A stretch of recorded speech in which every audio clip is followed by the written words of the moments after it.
This One Up podcast is brought to you by Windows Media Center. Your Xbox 360, your music, your photos, your TV shows, and your videos with one connection.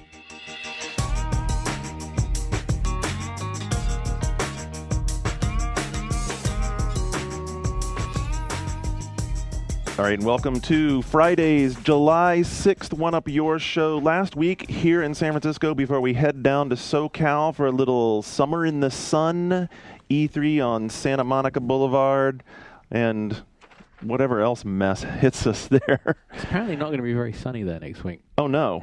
I don't really... Would you get that off the weather? Weather. I got it off the internet. Weather's totally unpredictable, John. You don't have to worry about that at all. It'll be whatever it happens, you know? Something will blow in, and then another day it'll be sunshiny.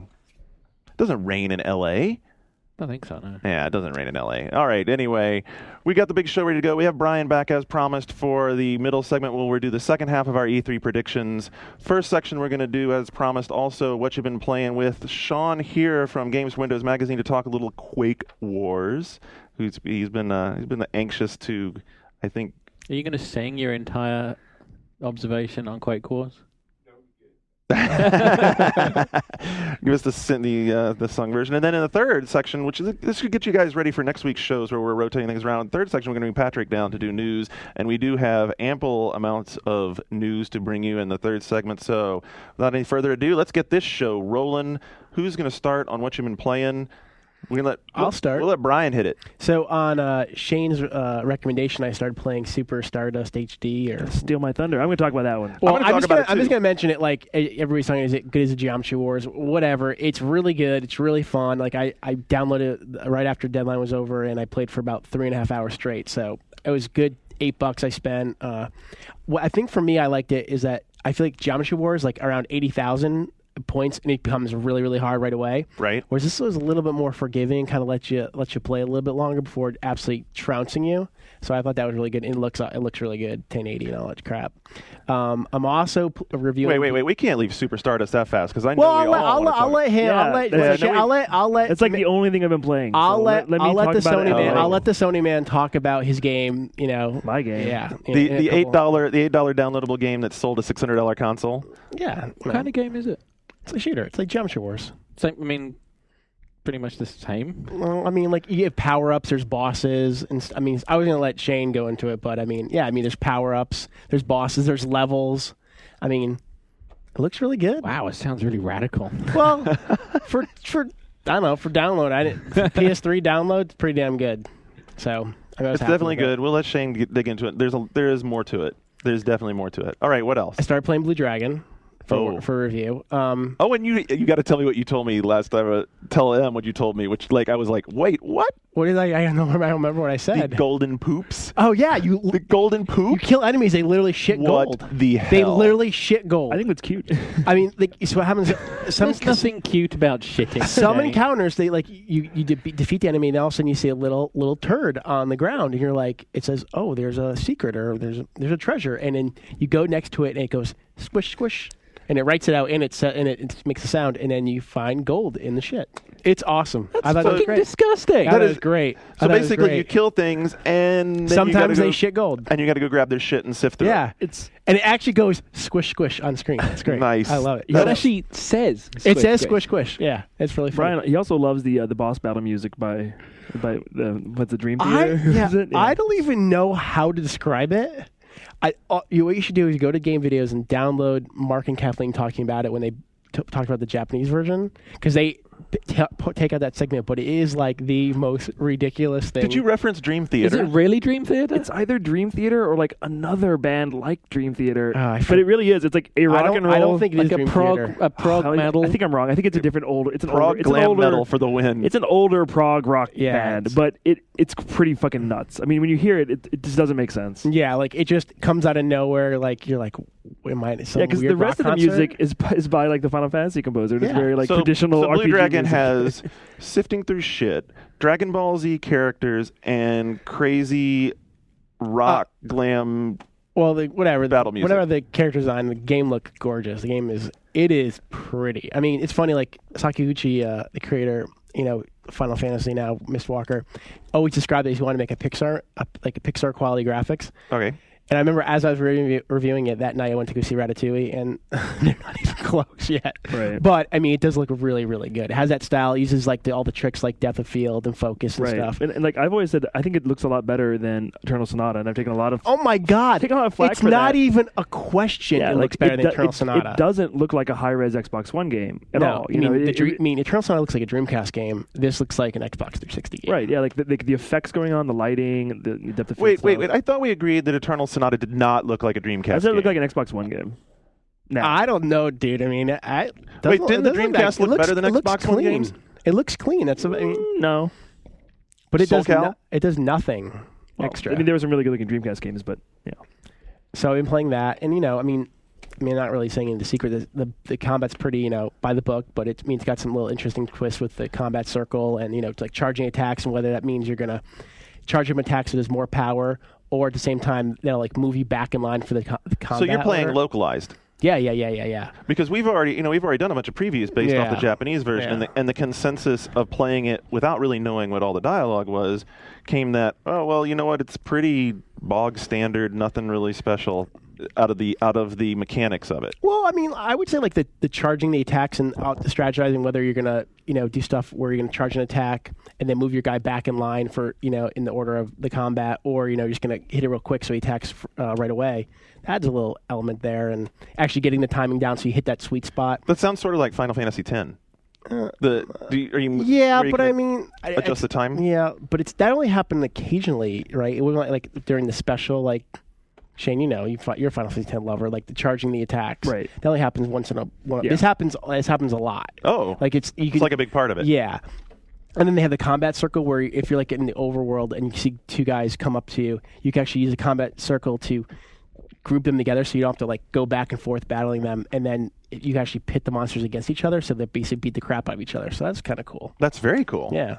I mean, it's fun. It's it's nothing revolutionary, but it's been so fun so far. But I will say, this goes up live Friday, right? We're taping on a Thursday.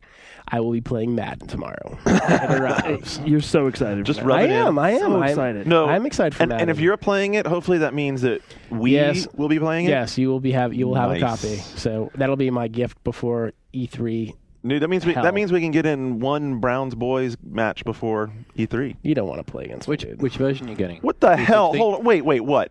Dude, I don't want to. You don't want. Brian's really good at Madden, dude. I'm pretty good at Madden. You don't want to play. Yeah, I do. Dude, Answer my question. We'll be getting the 360 version. I guarantee it. We'll be not getting the PS3 version. We haven't gotten NCA, and it releases in 2 weeks, so we're not getting PS3 Madden. I think that was fully a gauntlet, and I have to accept that gauntlet. Okay, what are we betting? Whatever you want, dude. What?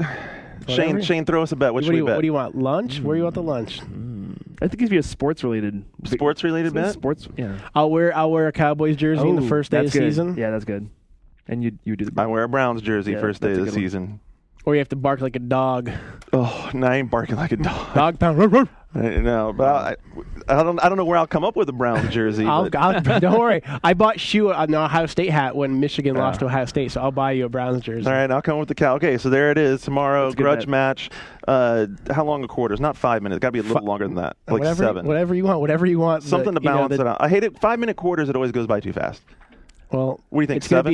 be a slow, painful death for you. When Whatever. I'm racking it up, so don't worry about it. Oh, my God. So that's where I am at. All right. John? John's played some very unusual things. I've been playing an eclectic mix.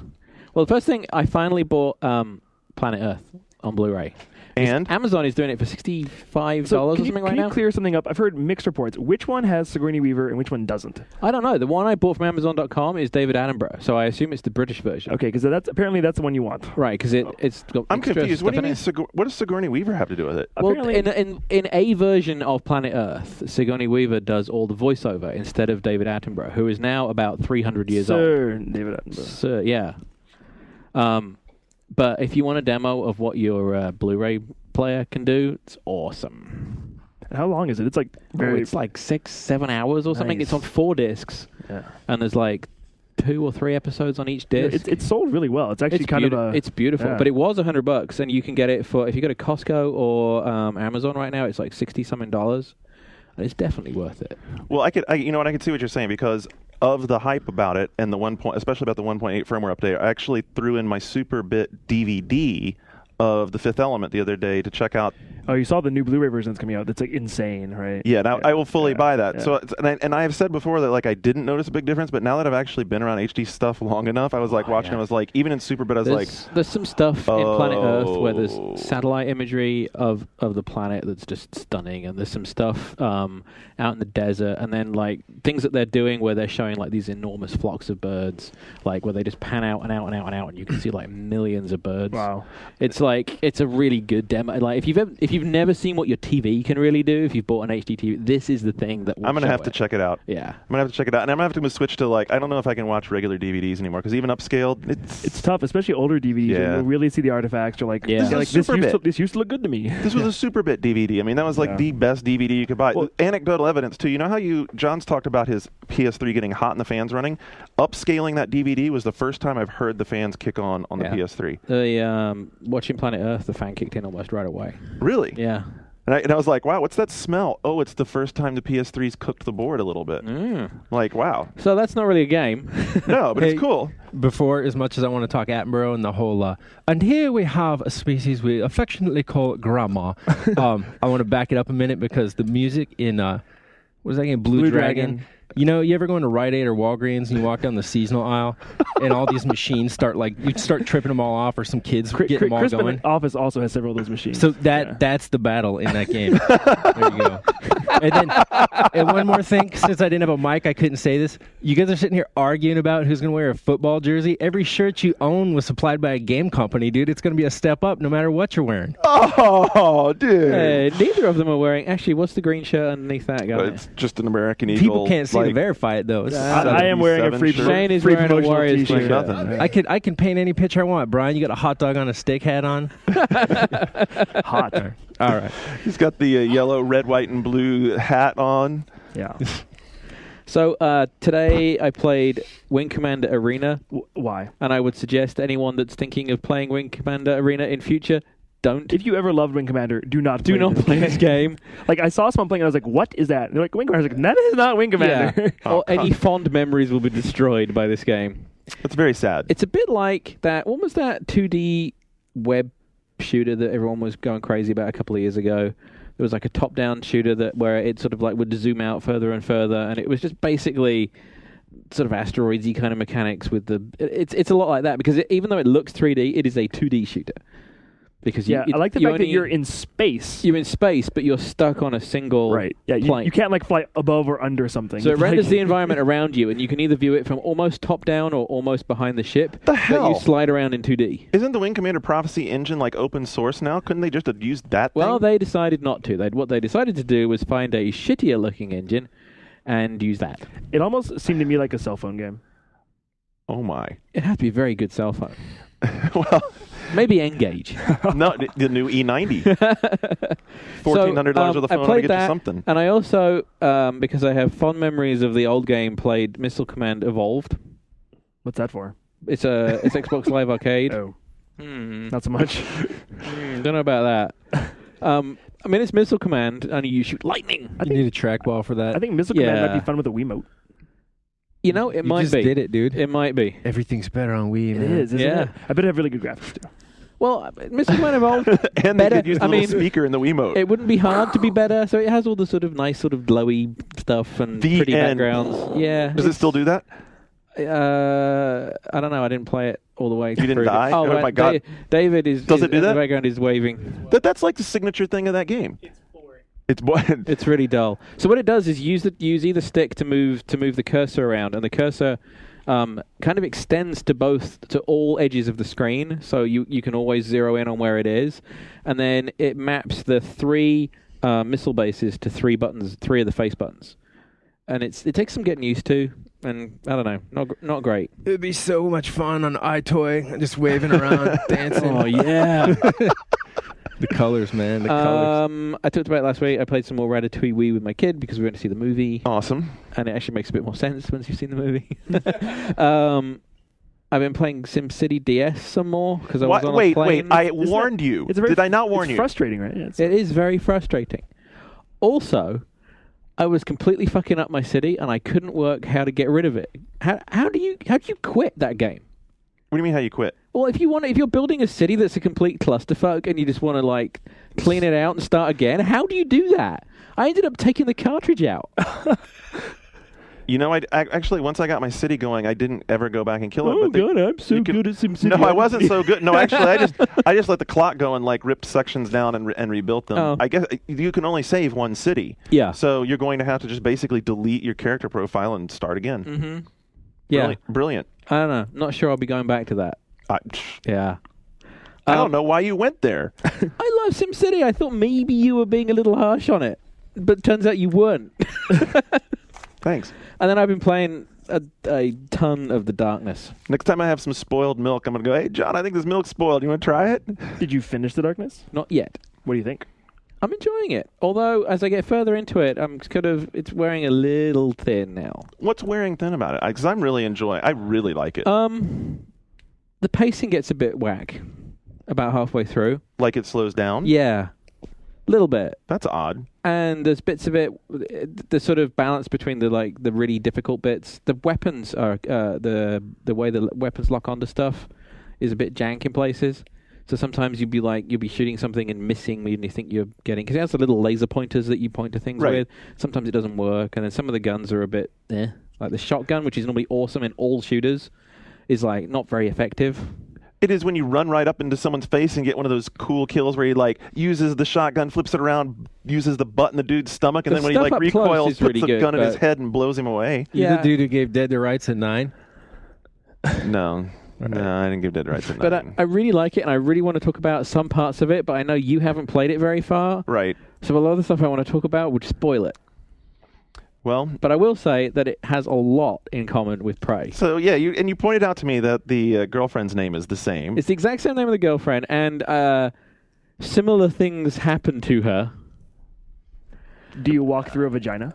No, there was no vagina walking. Okay. I mean, but I really like. I don't think the topic of Prey has ever come up once that Shane didn't mix in a reference to walking through vaginas. I either talk about that or the amazing like Native American beginning, which is just like unfathomable. So this doesn't have a Native American thing. So the weird tension here is the fact that you're some 21-year-old mafia hitman who It's your birthday, seems right? a lot older than that. Yeah, well, the whole thing is that the darkness infects your family on the 21st birthday.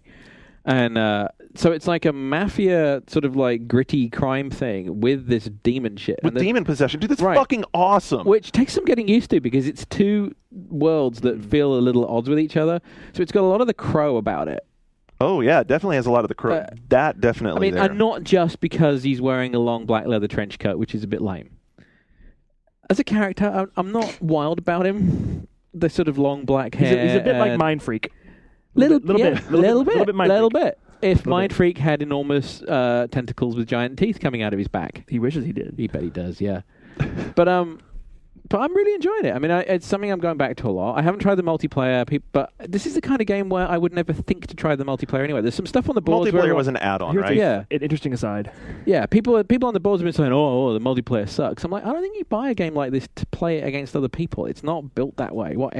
Everyone has tentacles growing out of their shoulder blades? How does that work? I think they felt compelled to put the multiplayer in, so they added something. And Well, I think that's a problem with shooters these days. That if it's a shooter and it doesn't have multiplayer, it'll get spanked by everybody. Did they get? Let's look at Riddick. Did it get spanked though? No, that's a good point, actually. Same guys, but I'm assuming Yeah. that people complain. Someone at some place somewhere. You know, maybe I it's think publisher. I remember our Riddick reviews. People complained that there was no multiplayer. I mean, it strikes me as unnecessary. I reviewed Riddick for EGM and CGW. there's some cultural difference, though, between the 360 and the Xbox original. So, Mm-hmm. you know, I mean, Live has certainly become a much bigger part of every game that comes out on 360. But I mean, this games like is- Chrome Hounds wouldn't even have done anything if it Yeah. weren't for online multiplayer. This is, I think it's very stylish. It does some interesting stuff with the character, like, you know, between scenes, there's these, I don't know if you've seen it, but it'll cut, when it's loading a new level, it'll cut to this completely black environment where it's just him standing in a spotlight, just talking, I think he's talking to his girlfriend. But it's only just him, so very often he's just talking about things happening in the story. And it's like, I mean, it's them showing off their motion capture as much as anything. And he's just like, and it's very moody. And initially I'm like, I don't know how I feel about this. But then as it goes on, it seems to be context sensitive to what's happening in the game somewhat. And there's parts where he's reacting in these little scenes where you can see him just sort of fidgeting or playing with his guns or whatever. And it works the way that something in like a really stylized TV show would work, or like scenes in The Crow would have worked. And I'm kind of it's growing on me a lot. Well, I'm really early in it still, and I'm totally digging on it. I like the gunplay could be a little better, sure. Like the guns aren't like the stars of the show, but there's so much else going on in the game that I think makes up for that. The way that it produces, the story is produced well. I mean, even if it is cheesy or like disparate between the mafia stuff and the weird demonic possession stuff that you don't necessarily get. I like that doesn't sit right because it's unique at least. Because it's unique. Yeah. Like initially, it doesn't. It seems like a really weird fit. But what has grown on me is the fact that these two things that shouldn't be pushed together are actually working pretty well. That's what I think is really... Yeah, I agree. I think that's what's really, really cool about it. And the voice acting and the production value is right there to get you drawn into it as a big cinematic production. You're right. It never needed multiplayer. And the voice of the darkness is Mike Patton, which I think is awesome. That is awesome. That is cool. And sometimes you can tell. There's parts of it where you can hear a bit of sort of Faith No More theatrics to it. But some of that stuff, there have been some points in the game that have genuinely made me jump. I've been playing like in the dark late at night, and it does a lot of stuff with flash cuts where like something will happen and then everything will stop and it'll flash white just for like a frame, and then pop something up on screen like a blip just like for less than a second. There's one scene where you're walking around in this sort of open environment and there's these guys that you're trying to track down, and it'll flash the screen white. And one of the guys will be right on top of you and look like he's attacking you, and then it'll flash again, and he'll be in the distance. So there's lots of stuff where the darkness inside you is like fucking with your head to try and stop you from doing things, and it'll like cut scenes around, or it'll make you like look at things differently. And then he has this sort of creepy voice, and he's like fighting against you as you're trying to do things, telling you not to do stuff and not to trust people. And do they mix those tricks up pretty consistently? Yeah. I mean, it's not one of those things where okay, I get it. Yeah. But it'll do a little bit where the darkness is like hissing at you and telling you not to do stuff, or in like picking on something you really love and insulting it, and then it'll do these like flash cuts later on. And I can't stop doing the close-up kills. The close-up kills just like. Oh, the stuff when you go in really close. Yeah, so when you get really close to someone, it just automatically does you an assassination kill, and there's like already so many different ones to them. It's like sometimes you like bust the guy in the head with a fist and then shoot him, or sometimes you'll take the gun and just bust him right up close. I think you might like Dead to Rights if you like those kind of moves. The difference might be there. I mean, yeah, you didn't laugh. I was surprised maybe you didn't get it, but I was clowning on you when I said that. But the difference I think is in Riddick, where they did the same sort of thing. You go up, break someone's neck, put a shiv across their throat, and it was different there because although it would take control of it, and it would happen right in your face from your own point of view. You'd see your own arms reach out and clock someone in the head, and you'd get that feedback feel. Whereas like in Dead to Rights, it's basically let's just play like a gore porn movie for you real quick.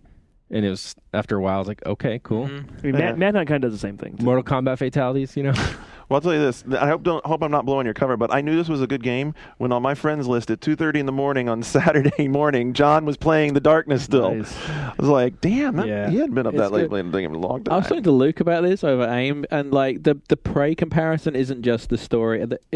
The time it's being released, right? The kind of game that it is, the way the publisher, the way that people are responding to it. I mean, it has a lot. The source material is super derivative too. It's Image Comics, which is bad in general. Everything you were describing, Mafia and other world stuff. I mean, that's like Spawn too. Yeah. I think it's Top Cow, not Image. It's Top Cow. But that originally the guy that made that, Mark Silvestri, because I got the comic geek knowledge going on, was part of. He was one of the original founders of Image Comics. Oh, okay. And later broke off and made Top Cow Studios. Okay. But yeah, one of his originals. I mean, they were close at some point. Todd McFarlane and that dude broke down. Keep going with it, because you're only in Chapter 1 right now, right? Right. No, I already can tell you I'll play this game all the way through. End of Chapter 1 into Chapter 2. It's not long. Totally change your expectations from the game. I've heard the complaint it's not long, so that'll be good for me. I'll maybe even wrap it up before E3. What does that mean, not long? I mean, I've been playing for hours, and I'm only in Chapter 3. 7 to 8 hours.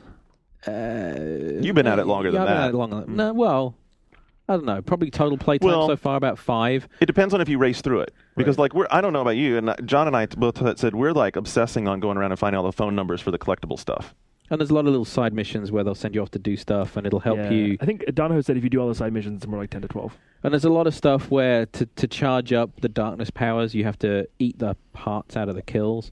And there's some areas that you that you need to be really charged up. So you actually need to go back and do some of the side missions. Yeah. So you can suck up. Stop racing through your games, people. Fucking enjoy them for a while. I mean, that's part of the part that's cool about this game is you can wander around the environment. Most of the spots that I've been to, I've been able to just wander around, explore, check them out, and not feel like someone was at my head with a gun. And you can. I go through games quick. I want to contend with that because if the environment is built so well, if it's so well designed that it's encouraging me to want to explore, and that's Right. going to require different things for different people. And like for me, say, you know, when I'm hearing this, I'm just trying to find an analogy, and I'm thinking of Condemned, right? You know, you can go and find the dead birds or something. Okay. That doesn't make me want to go, and when I can finish the game in 6 hours, it doesn't make me want to turn it into an 8-hour experience because I can go find the birds, because that's not interesting in the way that, say, if it was Stalker, and I can go some other area and find maybe that there was just an enormous amount of work put into building this world. Maybe there's some actual side missions or some secondary characters that end up dovetailing into the main thing. That totally works. But if it's just, I mean, some of it's so clearly cog tags. I mean, they're in every game. You know, Yeah. name the game, and there's just Right. something to go and collect, and that works for a lot of people. Doesn't for others. Big extension of Donkey Kong. You know the game I happened to think of while I was playing this? And it probably just was the You setting. started a thought there Donkey that had Kong Donkey 64. Yeah, you know, all the collectibles. Yeah, that game was out of control with collectibles. And And That's also all those games were. Yeah. Right, and so it's like you're starting to see that now in shooters. Like, you could argue easily that the phone number pieces of paper laying around the levels are nothing more than just a bunch of fucking bananas. Yeah. Oh, of or, course they are. Or whatever the shit in Banjo-Kazooie was. Jingo. Watermelon pieces remember. or something. But they're Anyway. there because you could tell. I mean, there's so many different audiences want different things out of their game. You know, it's like, I mean, some of them you're like, oh, we have to have multiplayer, and so they got to throw something in there for Right. them. We got to find some bullshit to go collect, so we got to throw something in there for them. Yeah. You know. All right. What else have you been up to? That it? That's it. All right. I think I have to take my lumps from Sean now for, like, maybe calling Quake Wars out a little bit. I still haven't like listened to play by play, but I heard that you a couple weeks ago that you had, you know, that you weren't happy with the game, So, and you actually fixed Which it is- for me. So, which was fine. Which but I just copped didn't to. understand at that point how you could be that unhappy with it when. Right. So you remember, like, when we played it at E3 last year, and I was saying how much I loved it. So I never hated on the game in the first place. I had just installed the beta, and I was like, well, shit, I'm going to talk about it some on yours. And when I came on and talked about it, the only thing I said was just installed it, and I was having performance issues with it, so I wasn't having a good experience. And as we found out, you clued me on a couple of things. Like, you use Vista at home. I don't use Vista a lot. So you were like, you got to run it in administrator's mode. And then remember how bad the frame rate was even on the loading screen before we cleaned it up. And so now it works really well. Yeah.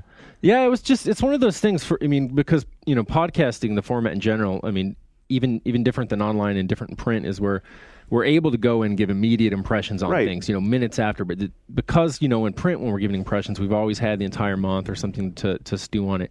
I just think it's important to give a disclaimer when we start to go off on some rants, if we don't have that much familiarity with something, just to say, hey, I could come back on here next week and completely change my mind. And I already had that this week, you know, talking about an insurgency mod for Source. And at first I was like, hey, this is great. Played it again last night. Not so great. And I'll end up saying that. But I did, you know.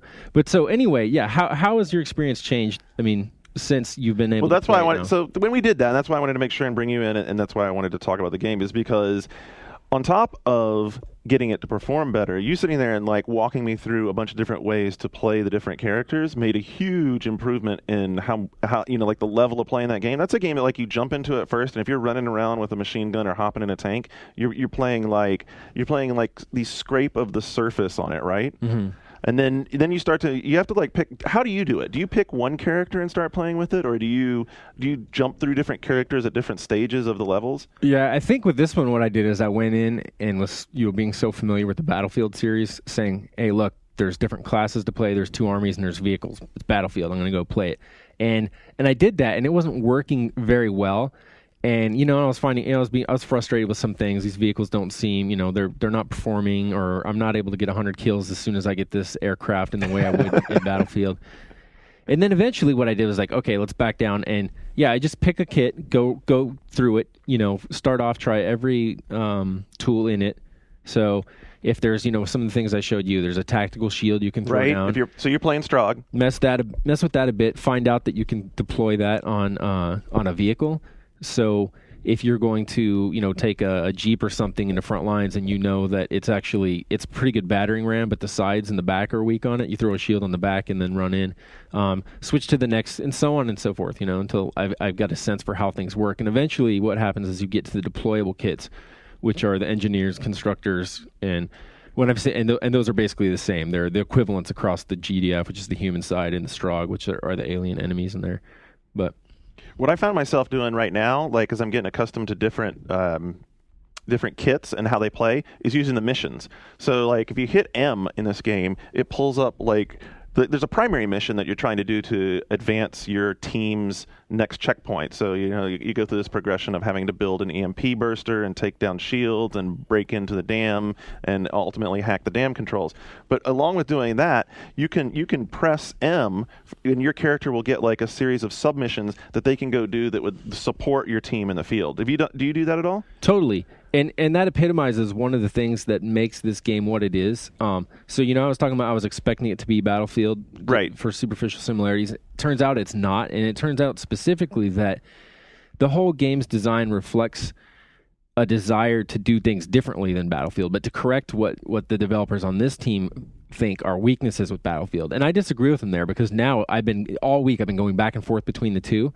And what I like is that they're just different experiences, But so let me give you some examples here to help make this clear. So in all these mini missions that you're talking about, the ability to just at any minute hit M and then have something assigned to you, right, reflects Splash Damage's saying, when you're in Battlefield, people are just everywhere. Stuff's going on. No one's prioritizing any one action over another. They're just trying to get points for themselves. And you can always count on people trying to get points for themselves. So they said, let's find a way to incentivize that, but in a way that also helps the team. Right. So instead of me and one of my friends getting in the attack chopper and getting 100 kills, even though we don't give a crap about close air support for our tanks or anything, we're just going to go to where all the guys are spawning and blast them. They're going to say, go and take out the artillery battery that's just destroying your guys' defenses or something. So of course, when you take that out, you're going to get points, but it's also going to help your team. That's that'd be one example of the way that it's directed. The other side of it, though, is that because everything is so focused, and you have a series of objectives that you're completing in order, one after the other, in a very established sequence, you don't have that freeform play that you do in Battlefield to the same extent. You can go up into the hills, or you can just decide, I'm going to go snipe right now, or I'm going to go try to get in their base and mess with them to some extent. But you don't have that in Battlefield where I'm flying around, I'm over the river, I'm out over the ocean at one point, strafing their carrier deck. Then I jump out and land on their carrier. Now I'm going to sit up and maybe set up some mines by their... Well, if you have a team that doesn't have everybody contributing to it, even if just a couple of people twist off and start doing stuff like what you're talking about, you can very quickly watch the tide of battle change. Oh, totally, yeah. Yeah, because I watched that, so I was playing today, and 2 or 3 times, and I've been playing GDF, I watched the Strogg, be putting up a good defense, and then suddenly a couple of guys would decide they wanted to get up in the hill and camp the spawn points, and as soon as they did that, literally within a minute, we would get our next objective accomplished, because they were too worried about sniping spawn points, and they weren't paying attention to protecting, building the EMP projector. The perpetual problem for any developer multiplayer game is just people. You can't count on it. And then when you're going in, for players as well, you're going in and you can't control your teammates and what they do. And it's just, to make a game where the stakes are high, you can't have that and at the same time, count on everyone. I guess that's the thing. If you're going to have high stakes, the risk is that you're going to have a few teammates be able to fuck the whole project up. And the game is really cool. My concern at this point now is that it's actually way more complex than Battlefield because it requires so much on teamwork. And those games... I don't think it's more complex at all, but... More complicated to get it working? You don't think it's going to be... No, even the tactic. I don't think tactics and strategy are anymore. I actually think they're easier and they come more naturally in this because you're getting the assignments. Because it's programmed. Because there are fewer. So say, in the map that's out now, Sewer, and all the maps play along similar lines, at one point, your primary objective is common for your entire team. Right. It's to build the EMP disruptor. You have a secondary objective, which is to secure a forward spawn point. And you can do that or you don't have to, but it happens really quickly, and then that's kind of a settled deal. It might go back and forth. But Battlefield, a good team, your commander has to say, I'm going to tell, maybe he's in charge of 5 squads. I have to have this squad over here to shore up this side, and I'm going to want them to have tank. I'm going to want them to have anti-aircraft jeeps and stuff. I'm going to have to tell these guys to go over here. We can forfeit this base, but we absolutely cannot forfeit this one. I think in the bigger picture... So it's interesting. We're kind of talking about 2 different play levels, though, because what you're talking about is high-level Battlefield play, and I've never played Battlefield like that. Okay. My experience playing Battlefield is just jumping into servers and fucking around and Run taking and shoot. Getting points. And Yeah. shoot. right And die. And oh look, there's You should try. It is There's so a much flag fun if point. you play it on the level where your entire team is working together to win. It's really incredible. You know when you get that in Halo or something, and you're like just the 5 of us or the 6 of us like are working together to get this flag. But imagine there's like 30 of you doing it. It's really cool. When you call in for an airstrike, and you call in for air support, and then there's a jet overhead in 30 seconds, blows up the tank that you were just shitting your pants when you saw. I'm really curious to see also what happens when we see the console versions next week of this game. Brian looks like he's going to fall asleep. He's not a big shooter That tends to guy. happen. We'll let you get back to your Blue Dragon and your Your gold Rite Aid poops. seasonal aisle, dude. Does anything poop gold in Quake Wars? No, but I was trying to find some connection. Not really, other than the fact that you just eviscerate the humans and then suck the guts out of them and turn that into ammunition when And you're a Strog. you can turn like fallen humans into spawn points, right? Yeah, If you're strong. If you're Strog. yeah, which is really cool. I've been Like, playing GDF. Can you do any like corpse you can turn into a spawn point? Not only human corpses. Right. If it was a Strog corpse, you can revive them unless they tapped out. You know. Well, but- GDF can clear the corpse. And they can also clear the corpse. So what happens is they'll go up, pull out a needle, stick it in them, and then eventually you'll see them strapped to the ground with these metal pins. And at that point, anyone on your team can choose to use that as a spawn-in point, and they just kind of spring up out of them. Or a human medic can come and undo that and revive them. Oh.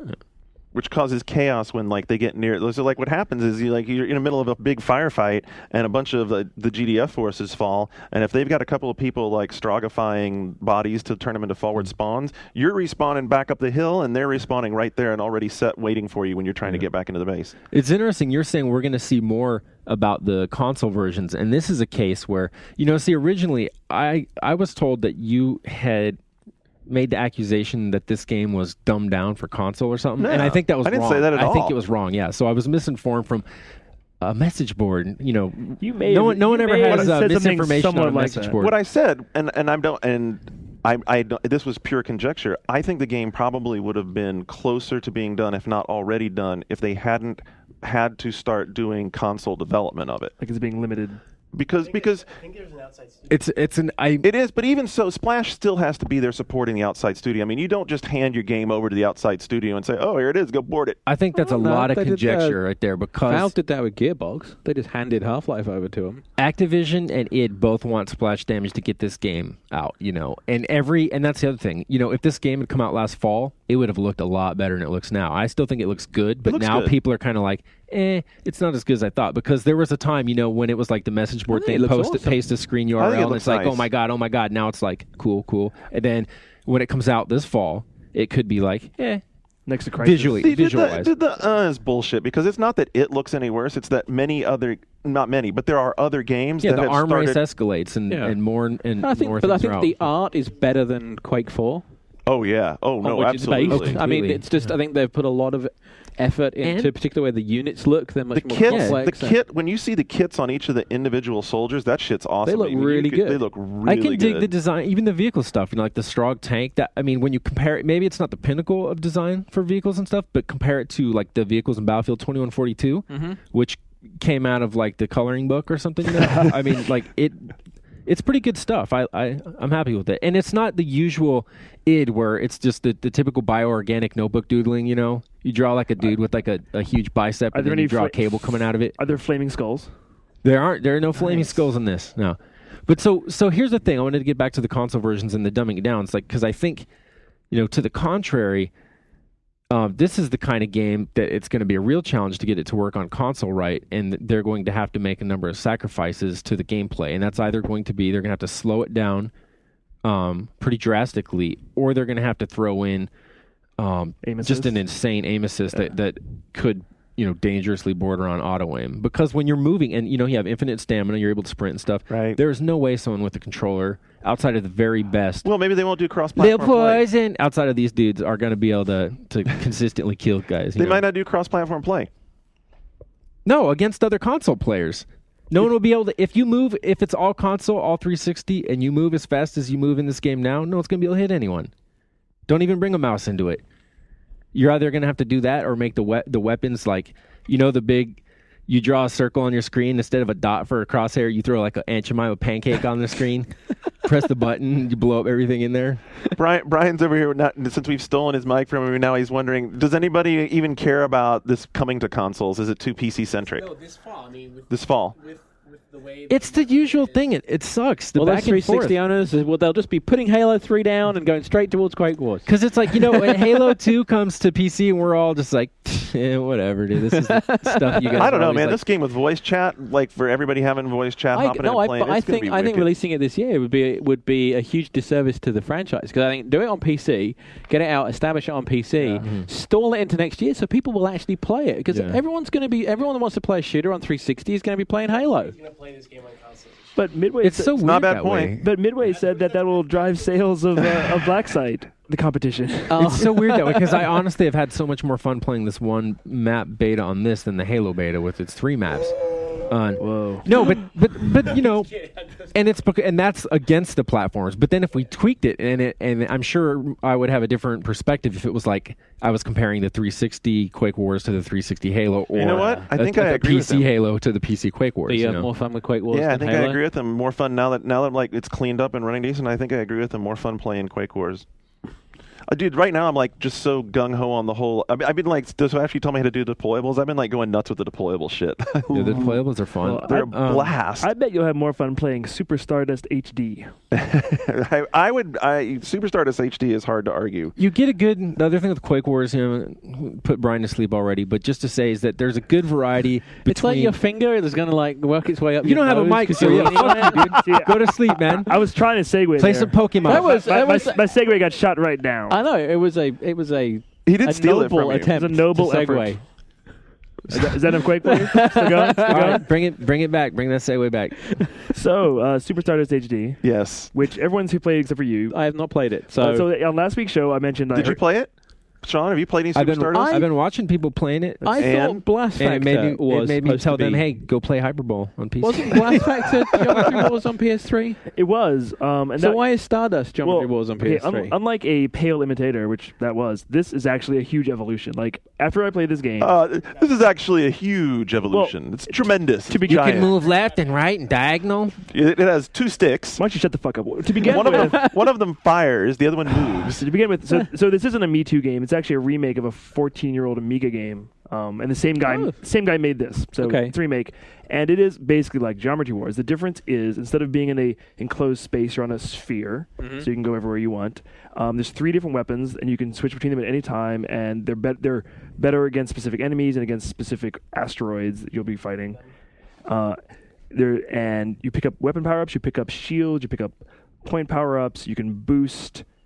There's different graphics. There's different things happen during the levels, like enemies come down, asteroids appear. There's so it's all there's mapped bosses. on. It's all mapped onto the outside of a sphere. Right, so you never have to stop moving. Okay. That part is one of my favorite parts because I love how the different weapons and how you fire them over the horizon. You can actually start, like, if you watch where the boulders are falling, Right. because it shows like little red dots. If you watch as you're maneuvering away from them, you can actually continue to start busting them. Right, and the three on weapons, the other side of the three planet. weapons are very different, and like you probably have a favorite. Like the fire weapon I don't like, but I know Brian, it's like his favorite. So Oh, dude, the fire weapon's awesome. there's depth and there's customization, and then it's just really fast, really fun, and it builds quickly, but not so quickly to make it unfair, like what Brian said. And since there's different planets, you can unlock those planets and start on those planets. So unlike Geometry Wars, there isn't the same like, the first 10 minutes are boring. I've played this a million times. So you can kind of like customize your experience.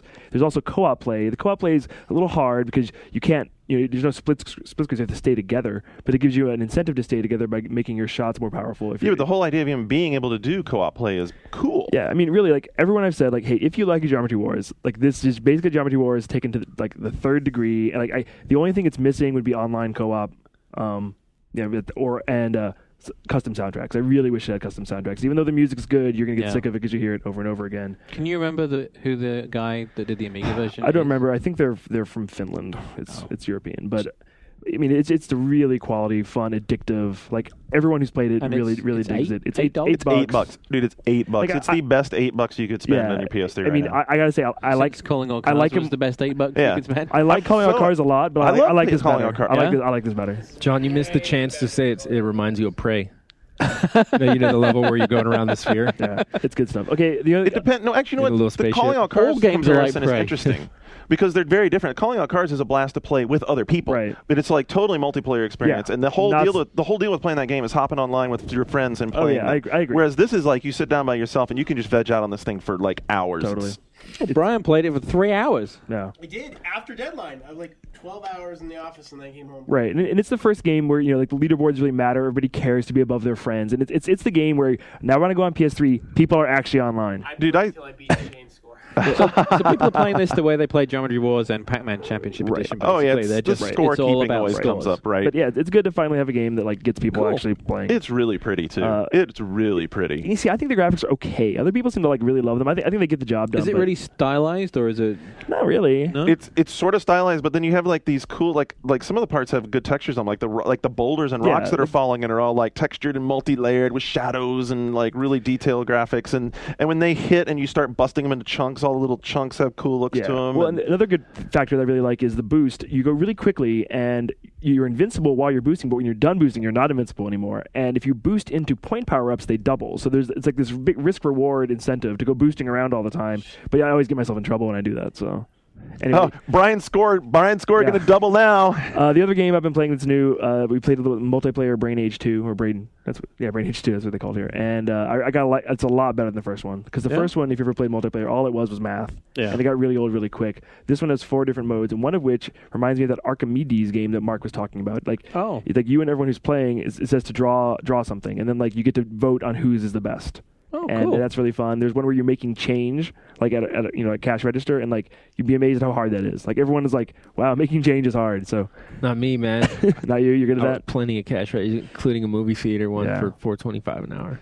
Nice. So yeah, I think I will be picking that up, especially it's Hold on, let's give him a value-priced. quick test. What do you think? We give him a quick test. Dude, don't bring it back to me now. I just wanted an excuse I to just- tell you about the guy that came in with his wife, had a huge shiner, and they asked for like-em rice pasties. And so I kept saying, like, you're going to have to point to that, man. I don't know if we carry that. And he points to licorice pastels. Well, So there but you my go. favorite story is when I worked at EB. Sean, when I worked at EB years ago, I had people ask for honky dong country,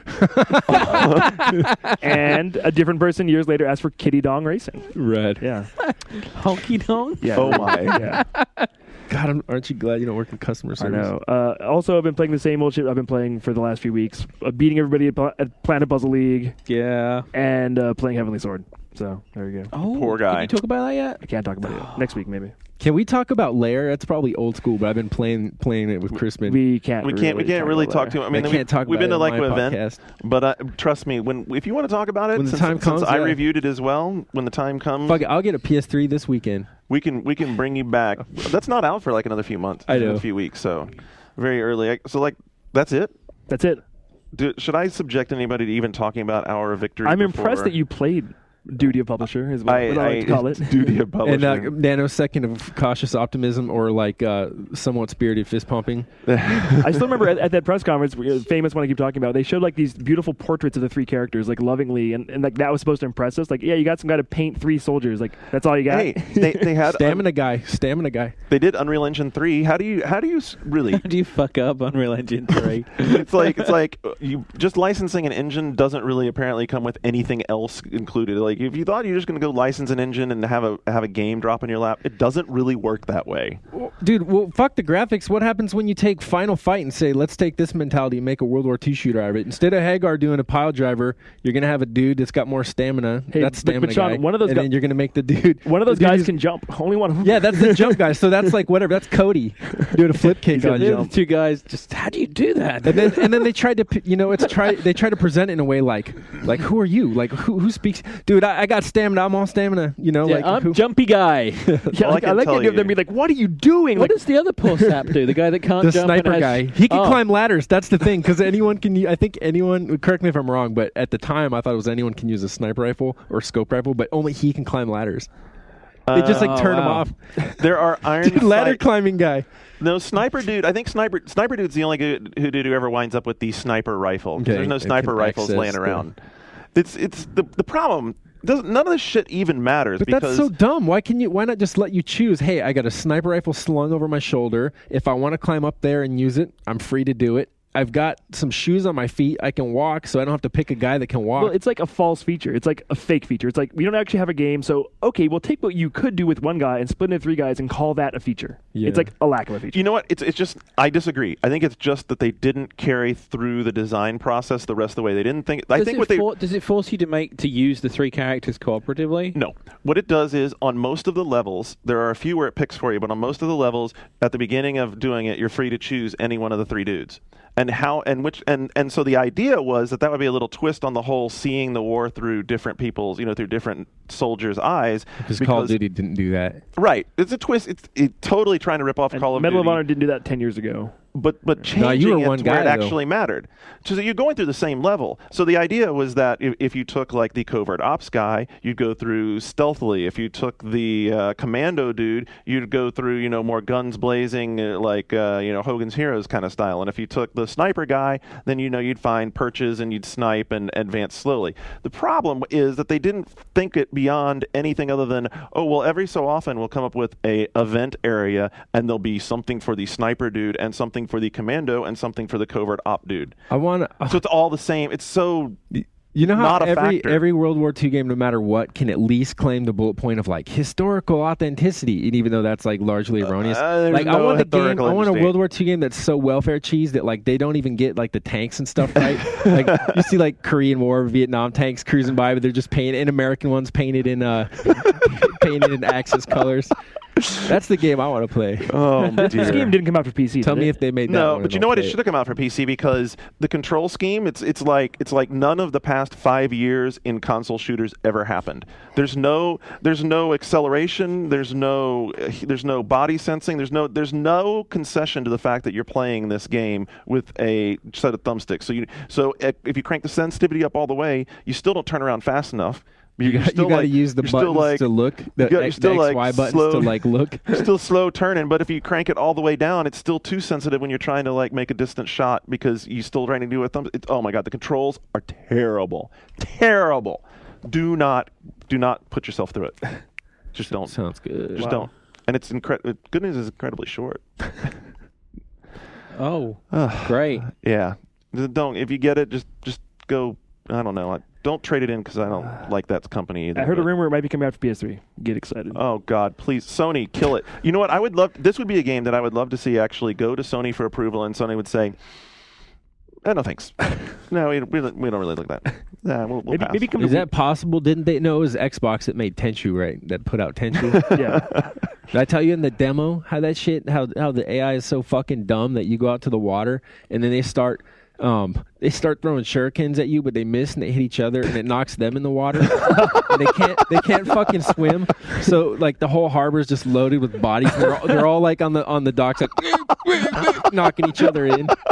Wow. That's a good. Yeah, Japan hasn't fallen off in game design at all. Dude, the Hour of Victory AI isn't much better. They have like these animations that they do where they like duck and duck behind cover and they dash across a room. And so you'll be shooting into like a room in some villa or whatever, and these guys are ducking between cover, dashing back and forth, and you stop firing for a little while, and then they'll just like go back to wait mode.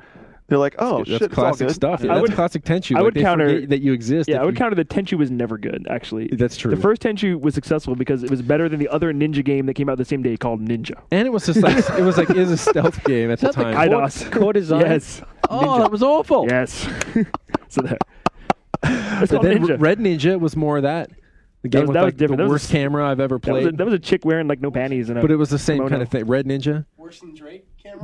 Oh no, it wasn't my as God. okay. It was as bad as Drake. The camera was as bad as Drake. Wow. Well, that's a high note to head into the break before we come back to talk about E3. But I got to do it right there. I think that if we've succumbed to like fallen to Drake level, it's time to take a quick step back. All right. Come back in a moment, and we'll get into our E3 predictions. Don't go anywhere. We'll be right back.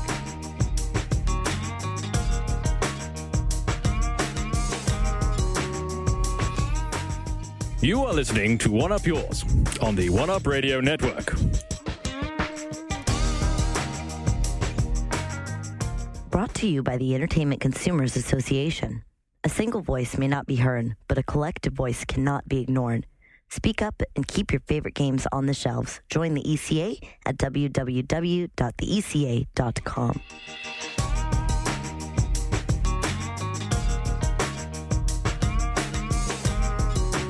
All right, we're back and ready to dig into last pre-E3 session. Next week, by the way, we are going to be bringing you, at least the plan seems to be on track, daily shows from E3, Wednesday, Thursday, and Friday evening with this cast and pretty much anybody else we can drag or tie up or whatever, get them on a mic. So where do we want to go from here? Where should we get back in? You've got message board stuff. Yeah, So- it's not really E3 stuff. It's more just sort of general message boardy stuff. Oh, well, You want to hit that first? let's do that first, yes. All right. So last week, Juno 500 got upset with us ridiculing the NES Sucks thread. I saw that they were upset that we dismissed it so quickly. Upset that we flamed a thread after bitching about people flaming us, which had a certain delicious irony to it. I will say, I thought. hadn't waded through the whole thread, but as someone who grew up with the NES, and the NES was very important in my formative years, when I hear kids just like outright dissing old games, Okay, so sorry. this is why I think, because the sentiment that you showed Right. is what a lot of people came back with. That, there were a lot of games and there were some real classics there, and there was some stuff that we didn't talk about last week, and that is that it's kind of related to the game literacy thing, where it's like, were they really good or were they just really significant? If you go back, and one of the things, it actually turned into my dingling arguing with this guy Tommy T, where neither of them seemed to quite understand where the argument was going anymore. But the essence of it seemed to be summarized in the question: how many people playing the original Pac-Man on one of these downloads are old gamers playing it for nostalgic reasons versus new people playing it and genuinely enjoying it? I think Pac-Man is probably a bad example, because I think anyone could pick up Pac-Man at any point and it's still good, much like the Mario games are still good. Well, I think the incredible success of New Super Mario Brothers proves that gameplay matters, and when it comes down to it, that's what matters, and that hasn't changed. Double Dragon is an example of a game that people now are downloading the XBLA version and they're like, this sucks. Mm-hmm. It's terrible. Nostalgia. It's but that's with anything. It's with 1,000 fake Double Dragons to buy you, Billy. yeah. I don't know. Bayou Billy. Don't you think it's just? Anything. There's some things that were classics like Mario Brothers, and there's things that just lose steam. So I think I still think the Kid Icarus thing is. I just don't understand where that. Why all people that get so comes from. excited about it? So excited about that it's game. funny. It's a good game, but back in the day, it was not revered in the way people acted. Yeah.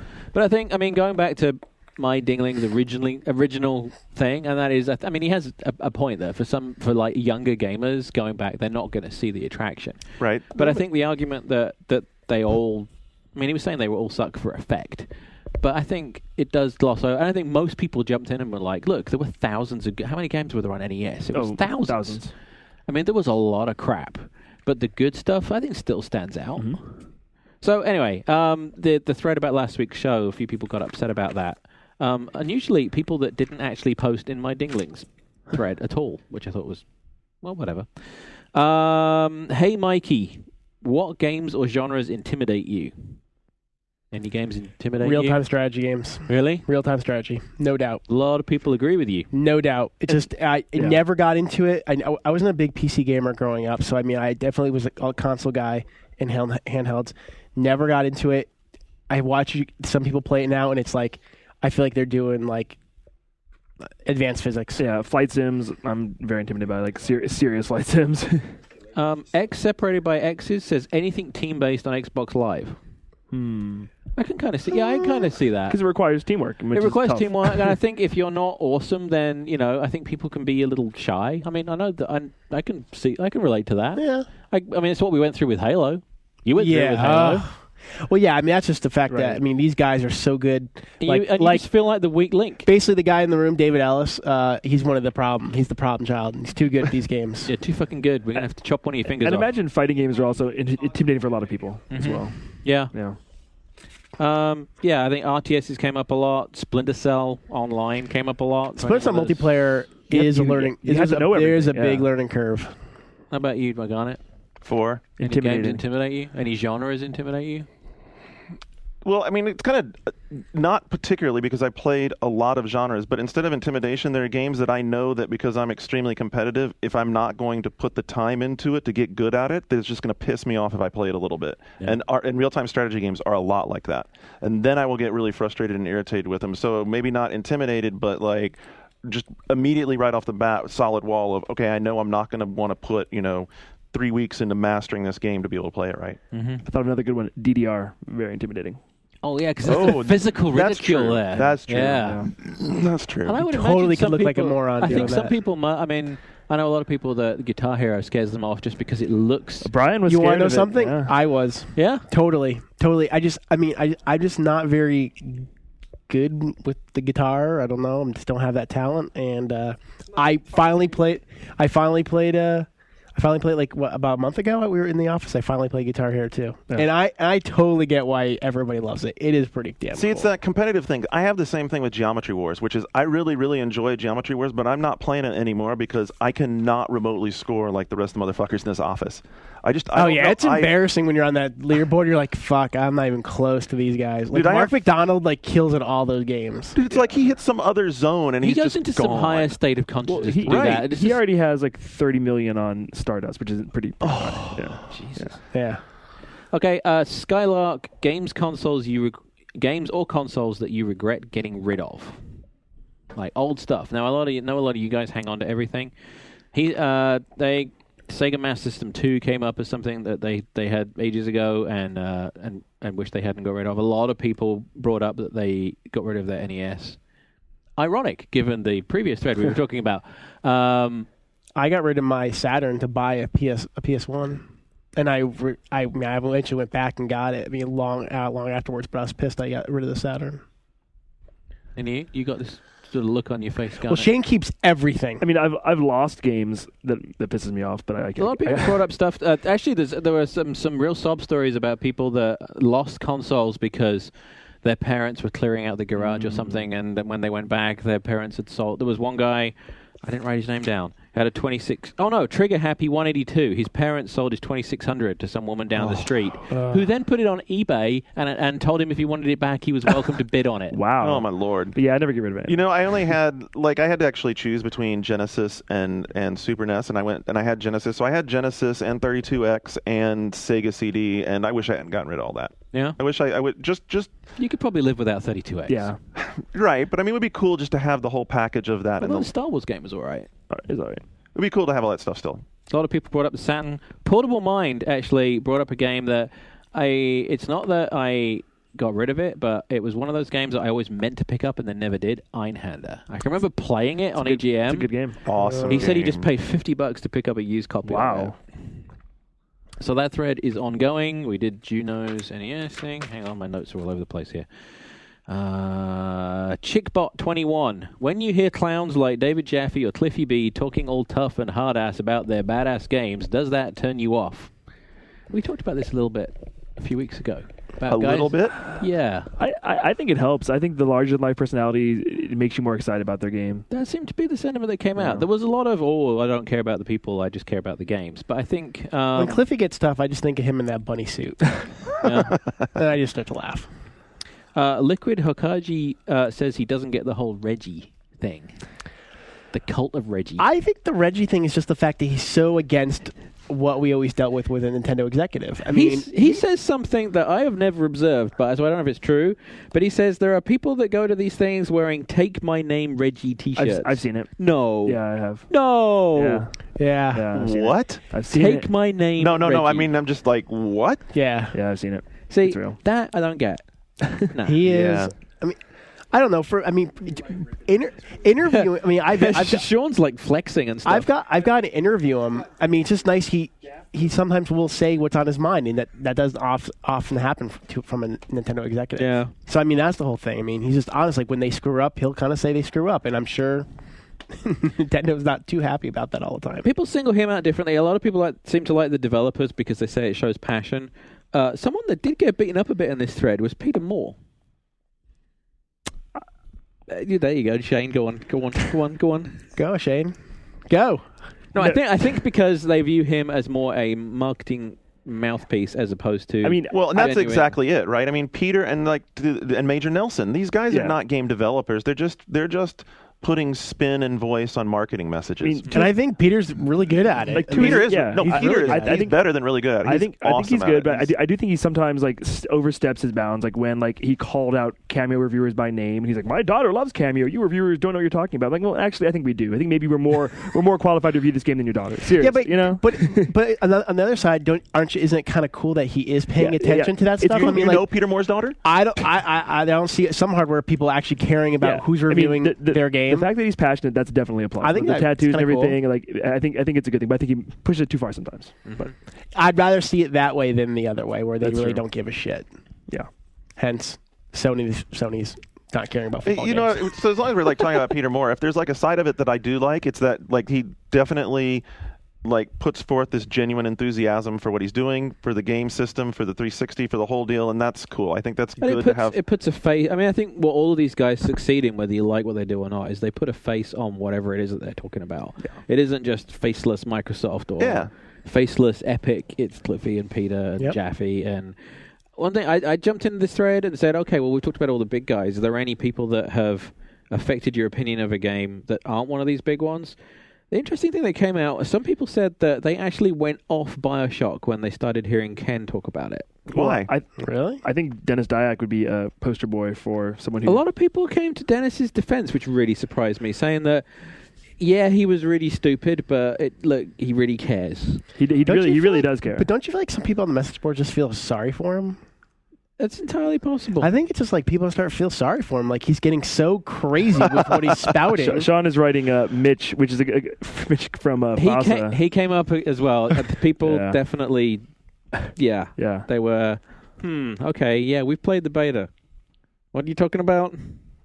But it's interesting that, you know, there's not been many games that have been elevated by, because the PR and marketing strategies tend to be not to elevate people naturally. You know, there isn't this all like, well, you're the guy for this game, and there isn't one of those for every game. Like The Darkness, could you name the guy that was pitching The Darkness? No. You know, it does tend to focus on the Jaffes and stuff, and I think it's still something that the industry doesn't do very well, and not very consistently. But I also think a lot of developers don't want that role. Right. Like those guys just want to be making the game and kind of stay behind, where there's others like Cliffy who enjoy being in the spotlight, and he makes for a great interview, and he gets you a lot of traffic, so you're gonna put him on. Well, we're going to hear a lot about these guys next week. Yes, many of these guys will be trotted out on stage to reveal exciting Absolutely. new products. And I'm talking to some folks about hopefully getting some of them to come by and talk with us for a little bit while we do Although our show. apparently Cliffy will not be trotting out on stage to talk about Gears of War 2. Why It's is that? too early? It's too early. Too early. They've Yeah. said it's not going to be there. Well, I also heard some other news about Ninja Gaiden too. May not be E3, maybe announcement at best. Yeah, but no. I think it'll be footage or announced, but I anything. think it'll be shown at TGS. Yeah, but I heard Announced, teased. Yeah. Teased. just announcement. So where are we going to follow up from last week's E3 predictions? Anything that people have changed their mind on since last week? Well, some like the Metal Gear stuff became more concrete. We know there is a new Yeah. trailer at both the Konami and Sony press conferences. okay. So Metal Gear So will be there. Sony and Konami. Right. Nothing at Microsoft. No. I was on the board. I was on the board just before we came down here. Some guys were posting some questions that I thought we addressed, like LucasArts. Some guy, the disgruntled gamer, asked about LucasArts. Okay. And what are they doing? Well, Fracture, that's one of their big focuses. Yeah, and it's like once again, like LucasArts is kind of like, I don't know. Does But it feel like they're they're kind of taking the year off again? They're not showing The Force. They're not Unleashed. showing Star Wars or Indiana Jones. Yeah. Right. As far but as they're not showing Indiana Jones. But it was funny, like this year was They- pegged as their year. Like Yeah. it was like 2007 is going to be a year. We're going to have a Star Wars game, we're going to have Indiana Jones, and we'll have Well, all the Lego stuff as I usual. think our Star Wars game is going to be whatever the next leg. No, the next Lego thing's Batman, right? Yes. Yeah. And the next what's it called? Battlefront. Battlefront. Yeah, the PSP game, and then the whatever Yeah. the There's a real sequel. Maybe that'll be there, actually. Yeah. No. It's by a different I developer. heard that the only thing from LucasArts will be those remakes of the Lego games yeah. and Fracture. Wow. That's it. What's And up, so what's up with Indiana Jones? Because they're timing it with the movie. Yeah. They're not dumb. They're not dumb. They They see just- that you can sell crap like Spider-Man and freaking Transformers and all that bullshit when you release it next to a movie. So they're going to save it for Indiana Jones the movie. Did you see the statement today about the movie? No CG. I like that. What? Yeah, no I- CG in Indy 4. That I like. Yeah.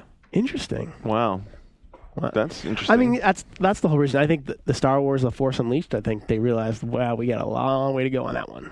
And I always thought that. I mean, you saw the first screenshots. The beautiful matte paintings. Yeah, I mean, like they were passing those as screenshots. Yeah. Give me a fucking break.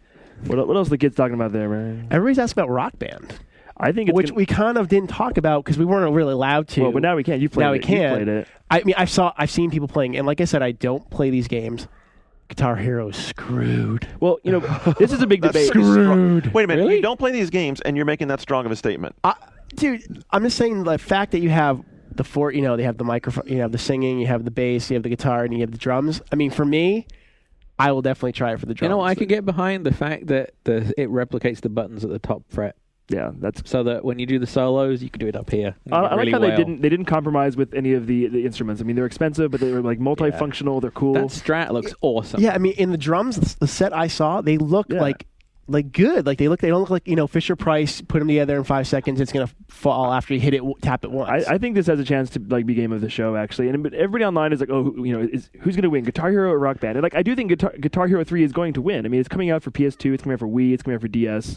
Yeah, the legacy is there. It's going to sell like mad. But I do think the core audience will move on to Rock Band because it really is the evolution. Yeah. And I was being a little bit harsh because Guitar Hero I don't think is going to bomb. Yeah. I mean, I don't. But I'm just saying, like, in terms of being an overall product. I mean, having all those 4 different components in the online play, and it seems like it's really tapped into like what it is to be like a band and stuff. I just like I'm not into it, but it just seemed really cool. Yeah, I am into it. And I'll tell you this: the winner to me is the one that has the music selection. Well, that would be.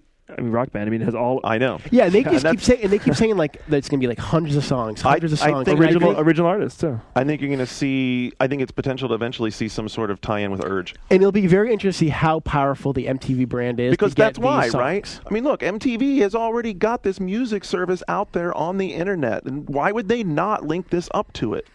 I mean, like I said, I was kind of disappointed I didn't talk about it last week, but I think Rock Band could be really. Yeah. And I don't know if we talked about it on the podcast, but I was talking about this with I think it was Andrew one time we were walking to lunch. It's like how long is it going to be before we cannot just have like the ability to go and get any song we want to, plug it into the game engine, and the game just goes through and figures out how to like make the notes, like the music, the guitar notes. There was a rhythm game on PS1 that did that. PS1 or PS2? What was it called? Yeah, there have been games that do that. So how far are we away from that? And then they work like visualizers in. And here's where the next step of that is: if it's all done through the internet and the games and the songs are being delivered by download, then the game producers know, okay, this song has now had 50,000 downloads. Let's go in and actually do a real produced version of it, which they can then supplement the download with and say, okay, you know what? Yeah, 50,000 of you wanted this song, so now we're going to go in and actually plug in real, really well thought out music passages to go with it. I think it's going to be big. I mean, when I saw Guitar Hero becoming like a cultural phenomenon, I'd be at parties and people would be lining up to play Guitar Hero. I'd be like, okay, this is a big deal. But like the fact you can play, at home online with your friends who have the different instruments and like become a band, like that's pretty awesome. Oh, it's cool. Yeah, I mean, and they did say like they said that they think you can learn how to play the drums by playing this game. I thought that was pretty cool. I don't know if it's true, but it sounded pretty cool. I remember the line. So they did their PR job, I guess. Yeah, look at you. Sucked into the PR machine. I did. Oh. And they were serving beers as we were playing. I just got a little rumor in my ear that maybe the PC will have that. There'll be a version for PC. That'd be cool. That would be really cool. Yeah. Wow. Of which one? Rock Band or Guitar Hero? Ah. It's not bad. Since they're already wannabe programs on PC, it would make sense. Seems weird to ignore it. I mean, I thought maybe we can go over games and games. We kind of did it already. We kind of did games. I mean, like, but do we just want to say who do we think is going to be the winner? Who do we think is going to be the loser? That is definitely one thing we did agree to do. Winners and losers. I also want to do what will be the surprise game. And actually, I thought of one like what will be this year's BioShock or Mass Effect? We're just we're walking away blown away. That we will. I guess maybe start with that. What do you think's gonna surprise people? We're all gonna come back things to the hotel. Things that we're not already excited for. Yeah. I mean, or maybe it's just a game you haven't seen for a while that because actually that's my. There's been a game you haven't seen for a while that's going to surprise you. That I'm stunned we didn't talk about last week. Yeah. Resident Evil. It's not going to be there. Resident Evil 5 won't be there. Won't be there. Not even a video. No. Not even a video. I think no. I think that one of the Sony or Microsoft could pull out a coup and have like convince Capcom, hey, give us 10 seconds, we'll put it in our press conference. No. I say maybe. Yeah, it'll be old footage from when they announced it 2 years ago. So come on, what's yours? I'm going to say Alan Wake. That will be. See, that's not. I would have said I've that, been but that's not excited about Alan Wake. But no, I don't know. I think, but not a lot of people have seen it. That's like, true. and it's all gonna be one thing. It's gonna be like they're gonna have breakout sessions for it, and people are gonna all come back. I mean, same thing with Mass Effect. They showed it at XO5, Right. and then it was not till E3. People were like, "Oh crap!" I think Alan Wake will be that game this year. Alan's not going to be surprised. I mean, we've seen. No, but not a lot of people have seen like real demos of it. You don't really know what to expect from the game. I'm telling you, I saw the XO6 demo. Got me really excited. I mean, Okay. that's my game. Whatever. I That's what guess choose. because I've been excited about Alan Wake, but it's cool to hear other people looking at it now because I think that game's going to be awesome. I think it's going to be fantastic. Sean, you get. I'll just save it for now. I know. Yes. I know Save. juicy things. He knows some juicy stuff coming up. John? I Oh, he's stumped. can't really think of I something. stumped him. Yes, stumped the You experts. did stump me. Because you know what to be excited for, right? Like, Yeah, but I don't know if there's anything that really is going to come out of left field at it. It's not that I've seen on any of the lists. Well, and that'll be the key. Is that's always where it comes from. Is like something you weren't expecting to see or whatever. Maybe I picked the wrong category. Maybe you did. I think so. I mean, there's some stuff. I think there's going to be some games on some of the two handheld platforms that I think people are going to be very pleased with. Yeah, I think PSP in general, people might be surprised by the quality. I think of they'll the show software. more on the new SOCOM on PSP, and I think that's going to be awesome. And they'll show more on God of War, and people are going to be. But I mean, it's going to be a surprise. Everyone Right, knows they're but blown having away like God by of War playable, having Crisis Core playable, I mean, these really good-looking PSP games, I think people are going to be, oh, wow, They may finally turn the tide on perception on PSP. I think so. Is this the point? Do you think that they'll start? Will they at least talk about a hardware refresh? I don't think they're going to talk about it at all. Because there was that comment it was in Europe, right? Where They're sticking with UMD. Well, they have to. But that does imply, if they're sticking with UMD, that they are, in the process of designing whatever the next. Yeah, but they've also been refreshes. talking about messing around with the firmware so it can do executables off the memory stick, and there's been a lot of stuff going on with the way they've been updating that people have been speculating, well, because they're doing this, and they're letting you overclock, and they're doing a download service, that maybe they're going to phase out UMD. But What about just a late life refresh? I mean, we had the PS2 change in form factor. What about a change? it could use one, but I think what it needs most of all is a second stick. One game I forgot to mention that I've been playing that I mentioned last week, and I played a lot of it this week, is Rainbow Six Vegas on PSP. Oh, yeah, you did not like that. Which suffers like crazy for making you use the face buttons instead of a right stick. To move. Because it's digital. And one of the characters is a fucking sniper. So it's like you're covering, it's like, so many games do this where it's a two-man team and you switch between the two. And very often the sniper's up on high ground and he has to clear the path for the other guy to get forward. You can't move fast enough or accurately enough. And it forces you to be super accurate. And it's because you're tapping on the face buttons on the to move the thing around. And it's like so many times when we're talking about PSP games, the thing that we criticize the most isn't the game, it's the device. Yep. And it comes up over and over and over again. So the best thing, I mean, outside of whatever they might do with UMD, is put another stick on the thing. I don't know if they'll put another stick on it, but I wouldn't be terribly surprised to see, a refresh of the hardware in some way or fashion. There's a way to make it cheaper, maybe. Maybe. But that would be the motivator, I think. And if there's going to be the equivalent of the the PS2. PS1 or the PS2, Right. it'll PS2 be that. Mini or It'll whatever. be consolidating technology and making it cheaper. And But they'll dress it up in a pretty package and sell it to you. yeah, maybe colors at last. Maybe. Maybe. I thought of a game that might surprise people. I don't necessarily know if it's going to be awesome, but like Turok, I mean, it's kind of Oh, that's a good as one. as a franchise, Turok is kind of a joke, at this point. But now it looks really good. So Yeah. if anybody can, Hey, maybe it's a lot like Prey.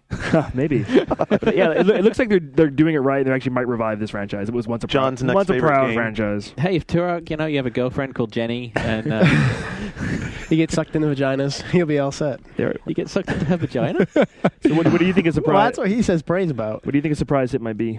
Well, I mean, I got shot down on mine. I still think that you'll get a chance to see Resident Evil in some form of video. I think you're hoping. I am wishful hoping, thinking, dude. What's the hell's wrong with hoping? And that would be a surprise, Yeah. and that would be a show stealer. True. That would be a Doubling serious up. show stealer. I like it. All right. All right, so I think it's time that we predict who will be the E3 winner and who will be the E3 loser. I have a related prediction. All right, go.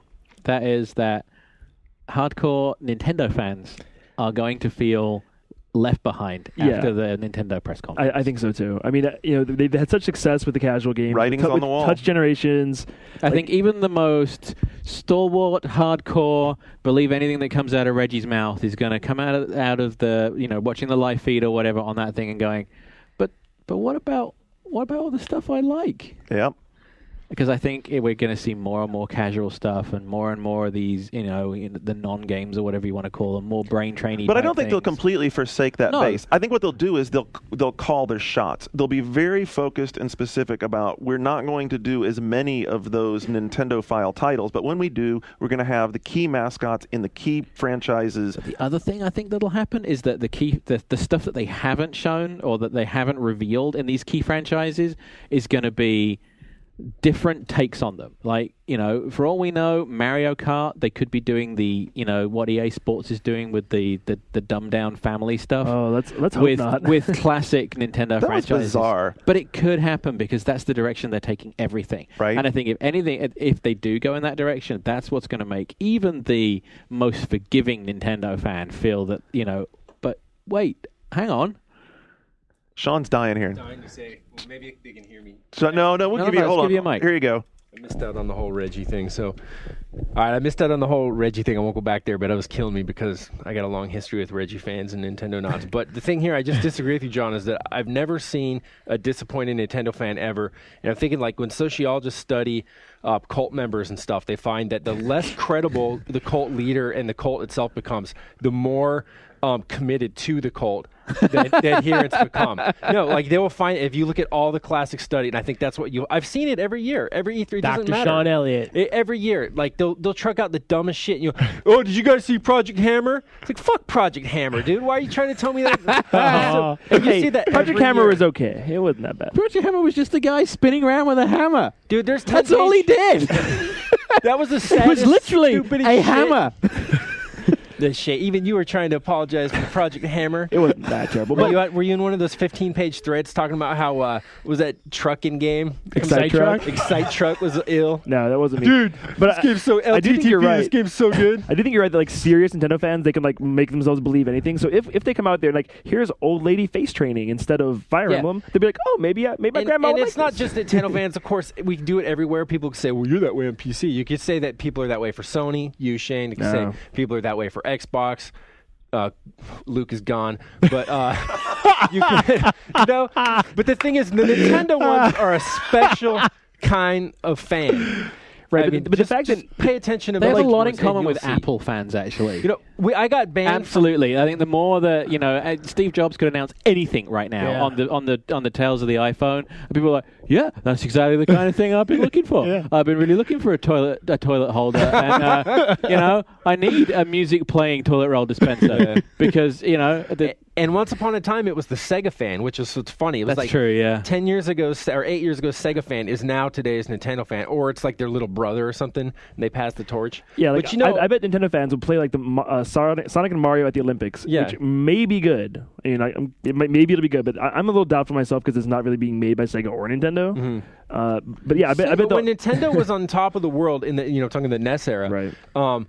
These guys were like, it's all about Sega, and then it just flipped again. Then when Genesis was on top of the world, it's just the underdog and trying to I'm different, but I like a different kind. I have a discriminating taste. But Nintendo's in games. success now, I mean, they really is like soccer moms and grandmas and little kids, and they have all these touch generation games that they haven't brought to America. That if they want to, they could go nuts. I mean, they could show like 30 touch generations games at E3. I'll take some good versions of that stuff because, like, unlike you guys, I don't object to it. I mean, No, if I get a I like Wii, Brain it Age, will dude. not be to okay, fuck, I'll play Zelda, but it will not be to play Metroid. It will be to play WarioWare and that kind of game, and whatever else they put out. But with my girlfriend, the out of town guests, friends that come over, that stuff, and like having kids, like today, whenever it was yesterday, when the EA Sports, the family mode, a lot of people were like, oh, lame, you press the win button. We were joking about it. Yeah, we but were. thinking about it, I've sat down and I've tried to introduce my kids to sports using EA Sports games, and we tried to play, NHL And it's just, and we played NHL and we played NBA Live just because we had copies at home, and they were just way too complicated for him, like my oldest son, to even get his head around even roughly what was going on. They're too complicated for people our age. So if there is a version where he can just like jab on a couple of buttons and stuff happens, I mean, it may not be playing in the sense that we're used to thinking about video games, but he's going to be interacting with it and getting something and feeling like he's achieving something. Isn't that the whole point? Yeah, and so it means not just for kids, but I think the flip side is that experienced gamers can give a controller to someone else in their family and say, "Hey, you can join in now." So then let me continue, and I'm going to come back to you, but I want to continue with that one more point further, which is that isn't that what we all really used to hope for, which was getting casual people drawn into the whole experience of having fun like we do with games? But the fear is it's gone too far. Right, but the stuff they're doing with Wii could be one of the most important things they've done with EA Sports for a while. And what we'll be telling is if that turns up in the 360 game next year. Yeah. All right, so where are you going, Brian? I do want to say one thing about the EA Sports family play. I do like the idea, and actually I was one of the guys, the win button. And then, John, you brought up the point about kids, and I was like, that is a good idea. But I think they should take it a step further and make the game look different from the 360 and PS3 games. Like, Wii's graphics obviously can't do what the 360 and PS3 do. So let's dial it back and do something totally different, give it more of a cartoony look where not only does it play more like for a kid, they get aren't they doing that with FIFA? Visual. And are they putting it actually looks like shit. FIFA's a weird mix because it has Mii's in it. No, they're putting the Mii, so they're not doing. Nintendo broke their Mii rule for FIFA. Yeah, jeez. I thought when they announced Mii's that meant they were going that direction. Well, I see them like on screens and stuff. Ronaldo but turning up as a Mii or something. I don't know. No. But like I played the NBA, like I saw it, and it just looked like, a port of, PS2 or something like that. I was like, let's make it all kiddie and stylish or cartoonish or something. Make it look kind of cool. Like, can you imagine Madden having that kind of cartoonish style to it and you can still play it? I don't know. But I'll tell you one thing about the Nintendo press conference. They'll spend at least 20 minutes like blowing the horn of how successful they are because they're so amazingly successful. They can seriously do that forever. Okay, so John's going to have to get out of here because he has a meeting to go to. So before he gets away, let's make sure and get him on. Yeah, no, I'm not letting you slip out. Motherfucker, he's all like, I'm going to slip the shit out of here right now. I'm not going to go on. No, right now. Who's going to be your winner and who's going to be your loser? Winner in terms of the platform holder? I mean, yeah. I mean, I was thinking platform holder, but you can do like. You can say hardcore. You can also theorize game of the show. Yeah, or you could say. It made it hard on you. That might be a tough one. Game of the show. Just throw something out there. A personal one. I'm really looking forward to seeing Mass Effect and hoping that it's nearly finished. I really want to play Rock Band because I haven't seen it at all yet. Who walks away from the show? Down. Yeah. I think of the people that could most easily lose is Sony. Okay. They're gonna have to bust out something fucking awesome in their press conference. They need a press conference like they had in 2005. What was when they showed the Killzone video? Yeah, where we all like walked out of the Microsoft one into the Sony one and went, "Oh, Microsoft's fucked. This is awesome." Yeah. And then they never captured that spirit again. It was like they need something of that magnitude, and I'm not sure what it's going to be. Gran Turismo 5? And I'm worried that it might Gran Turismo 5, that's a damn good insert, by the way. That should have been on my surprise list. GT5 could be there. And I think it is a trump card. But I think it's interesting that Killzone is not at the main press conference. What? Are you sure it's not shown in any form? Are you sure of that? That's what they're saying. Isn't Killzone exclusively at the separate press I thought conference? It was exclusively playable at the separate Oh, okay. What? I think it's going to be... yeah, you're probably right. Yeah. Exclusively playable for the 150 that go to that thing. Yeah. I think Sony has the most to lose and the most to gain. So I think they could actually move the needle more dramatically than anybody else. It's a very pivotal E3 for them. Yeah. I think Microsoft are going to have a good show regardless. We know the stuff. I think they're going to bury the stuff they don't want us to talk about. I think Two Humans is going to be very quiet. But do you think Microsoft is going to be very focused on 2007 and not so much in 2008? Yeah. I think it's all going to be, this is coming out in October, this is coming out in November. I want to remember Halo 3? That's quite big. I've heard of that game tape. Yeah, I think there'll be a couple of games announced for next year, but from what I've heard, I don't think they're going to be set the world on fire kind of games. You got Nintendo in this mix someplace? Well, I think Nintendo are going to have a great show, but in a non-traditional. Like I said, I think it's going to be a very non-traditional showing from Nintendo. I think it's going to be a lot of touch generations, a lot of, non-traditional games. So we're putting them on ranks. You're putting Microsoft number 1. It's like a Nintendo number 1? Yeah, I think Nintendo number 1, Microsoft number 2, Sony number 3. All right. Right now. And I think when we do the shows next week, I think after the press conferences, this conversation will be really interesting. Yeah, I know. That conversation will be really interesting. Good. I can assure you Wednesday evening conversation will be good. Yeah, because we've all been to terrible E3 press conferences from all three. Sony last year. Sony last year. Nintendo, what was it, 2-3 years ago? Where it was like Pac-Man Versus was their big reveal. We're like, what the fuck? And Microsoft like 2 years ago. With the planned audience thing. Yeah. Oh my God, that was atrocious. Oh God, yeah. You realize you didn't even give PC a participation? That's why we're having you, Sean. That's why you're here, dude. Talk about Slap. Spore Game of the Show PC. For 5th year running. Are they even showing Spore this year? I don't think so. It's all right. The good news is, Sean, you're going to get to steal his microphone because he's bolting out of here, and you're stepping in, John. See you next week. See you in LA, man.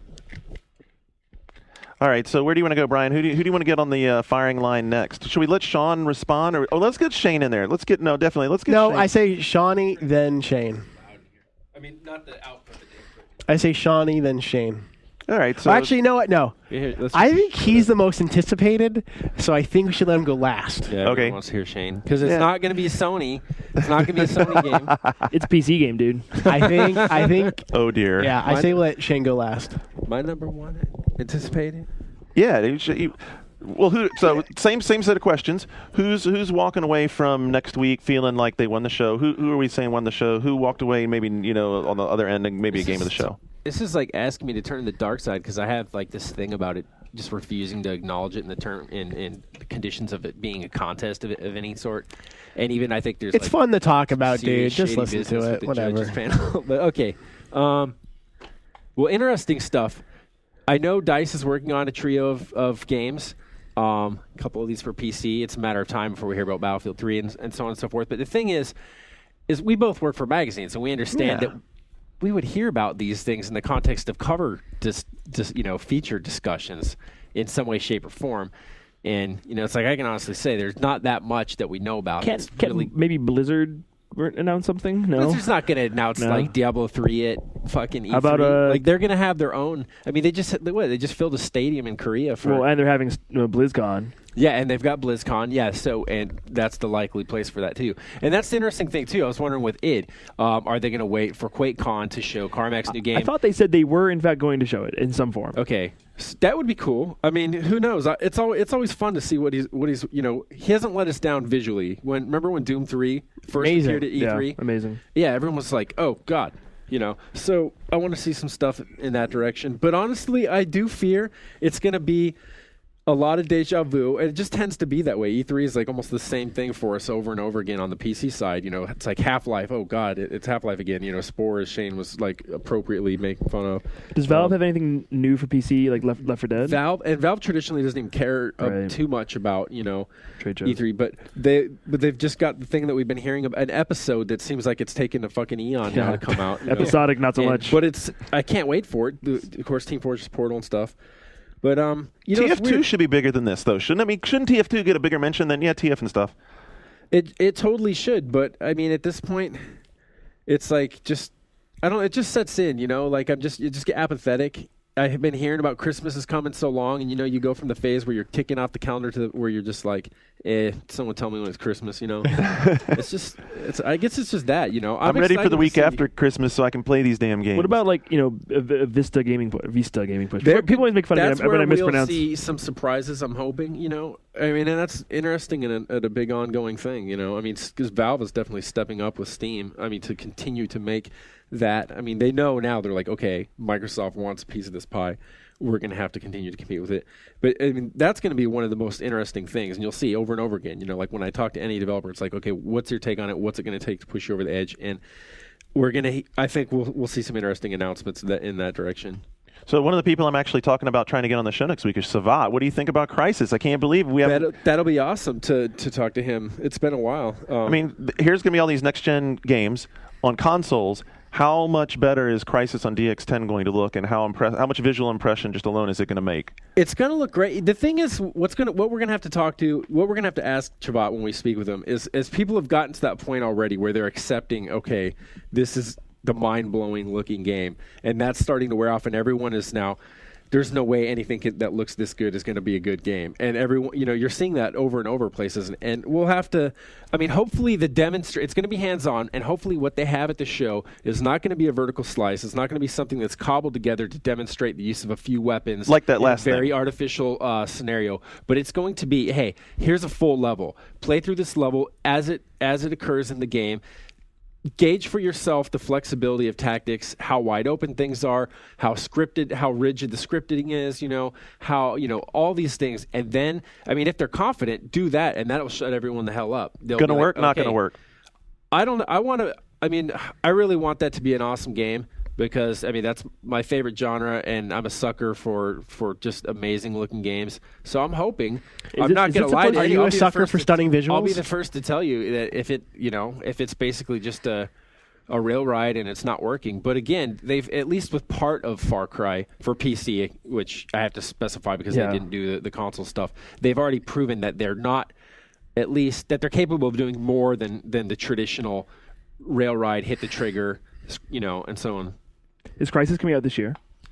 That's the word. This is going to be, in my mind, the bias is there. In the past, I wouldn't even dare say that PC was the platform of the show or anything. But this year, if we get Team Fortress and we get a Half-Life and we get Crysis and we get a Hellgate and there's what are the other big games? Even World Conflict is smaller, but that's gonna be cool.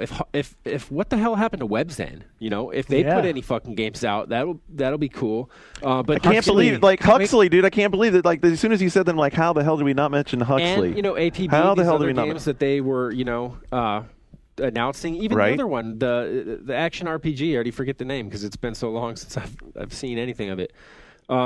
But with Quake Wars, this will be a good. In the same way that at 360, we know that a bunch of the stuff they're showing is for the 2007, and that's the fun part about it, is because when you're looking, when you're out there and you're looking at One-Up and listening to this, that hey, couple months, I'm actually going to get to play this stuff for myself. And that's ideally PC is going to work that way, where finally these things have been in the oven so long that, they're going to be like PC still does babies if they pop out any later, PC still suffers from that a lot, doesn't it? Just getting out there way, way, way early, and then by the time the game comes out, you're like, Jesus Christ. Right. Well, shit, are we going to see Duke Nukem at this show? We probably we can fire off a whole list of them. There's Spore. We were just talking about this with Quake Wars. Half-Life episodes.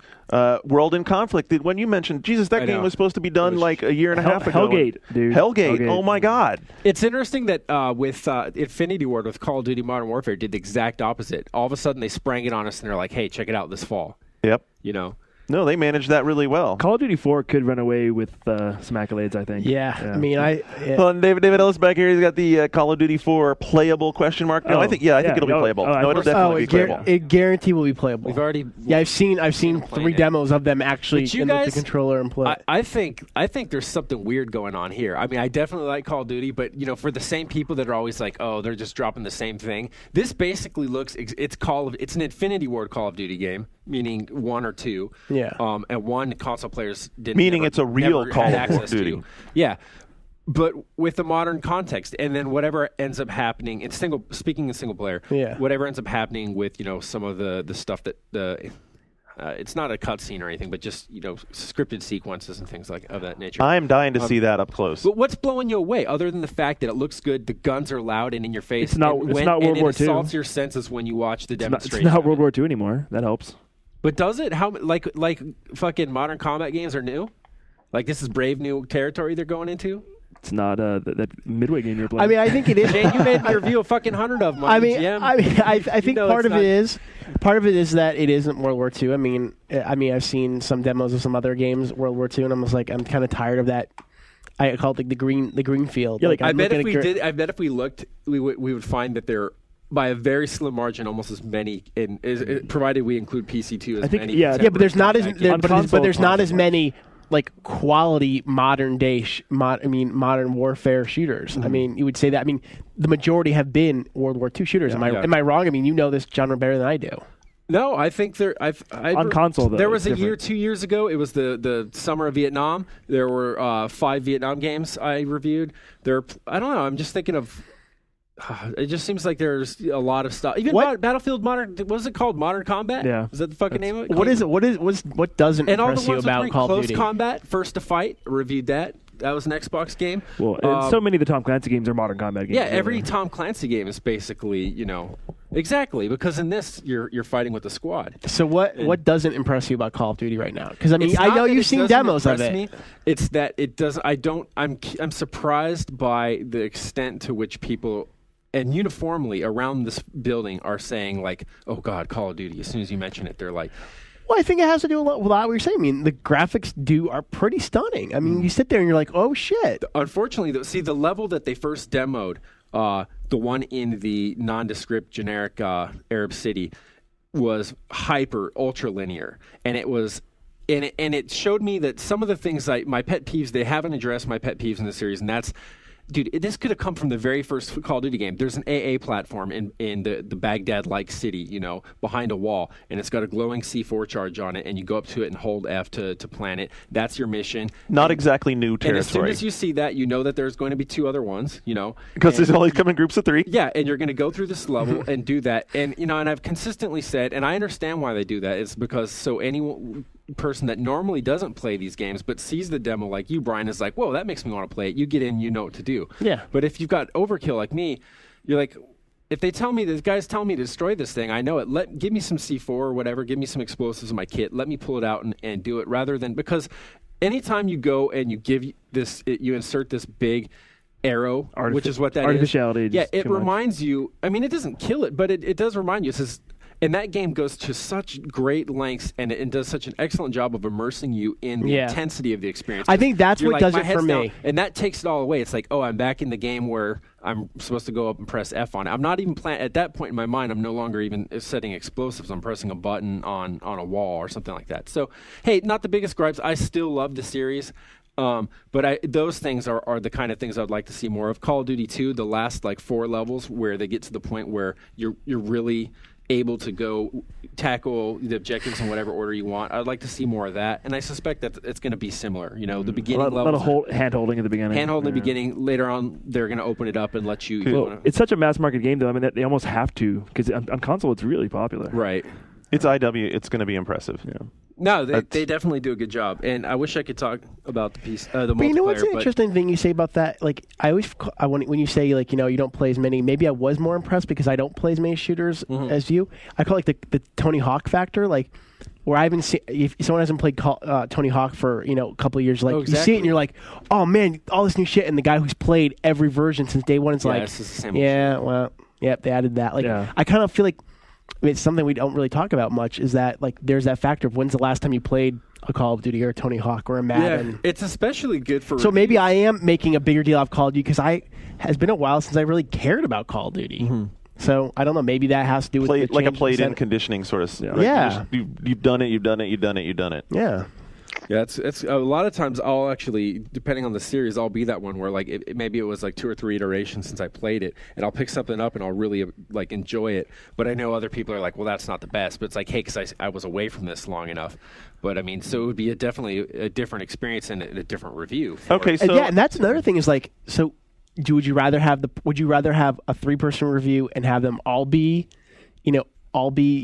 like Sean playing these games for years, or would you appreciate having a review of one guy who has been away for a while? It depends. If it was one guy away from it, or vice versa. I think just as long as you disclose and you identify your perspective, you say I agree. hey, here's me, and this is what's informing my viewpoint and the things. Because for some of you, and I would say that, if I were to bitch, it just who knows if I will, but that every mission ultimately is blow up this door, blow up this AA gun, blow up the engine room, the boiler room in the ship, and they all basically are hitting the button. I would say, if this is the first shooter you played in 5 years, you won't even notice this. You're going to be blowing up boilers and all this, and not, All right, we got a little bit of field there with discussing how to review those things. Let's get we're talking about E3 here, kids. Let's get him back on. Let's get him back on the plank for a minute. Where does PC? Since you took John to task for not even mentioning PC, where does PC land at this E3 against all the next gen and handheld consoles? I'm imagining it'll be again for me it'll be a tie between 360 and PC because I like knowing that in the immediate future I'm going to have access to these games. And I think both of them are going to have a whole lot of stuff that we're going to see in the very near future. They're going to be showing this holiday games. And Sony, I really just don't know anymore because it's unless they've got the exclusives, and I mean, at the point, I think at the point that that Metal Gear is announced for 362 is when I'm really going to be scratching my head. Well, should I be buying a PS3? I mean, there's no guarantee that's ever going to happen. Yeah, but I think it's going to happen. Well, just because you think something doesn't mean it is.